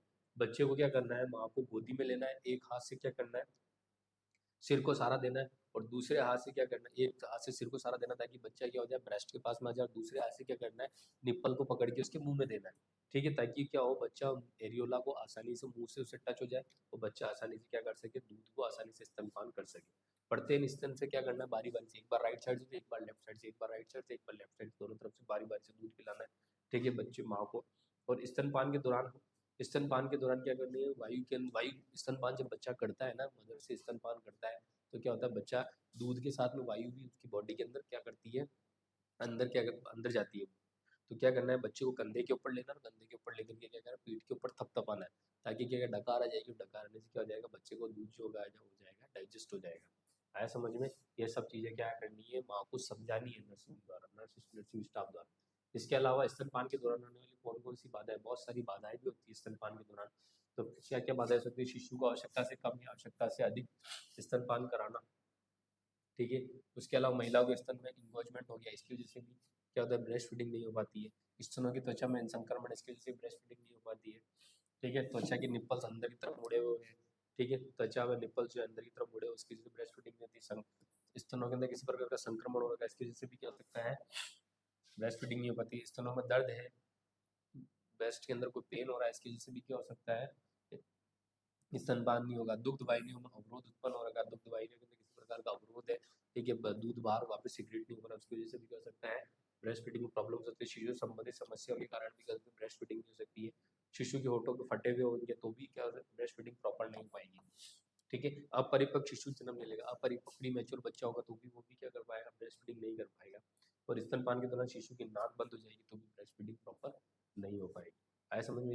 ये सब चीज़ें आपको ध्यान रखनी है, क्योंकि ब्रेस्ट फीडिंग की दौरान ये सबसे ज़्यादा देखने को, ये बाधाएं देखने को मिलती है। इसकी वजह से बच्चा क्या हो सकता है, ब्रेस्ट फीडिंग नहीं करता है, ठीक है। इस वजह से बच्चा क्या हो सकता है, ब्रेस्ट फीडिंग नहीं करता, बच्चे का क्या होता है, वेट लॉस हो जाता है, ठीक है।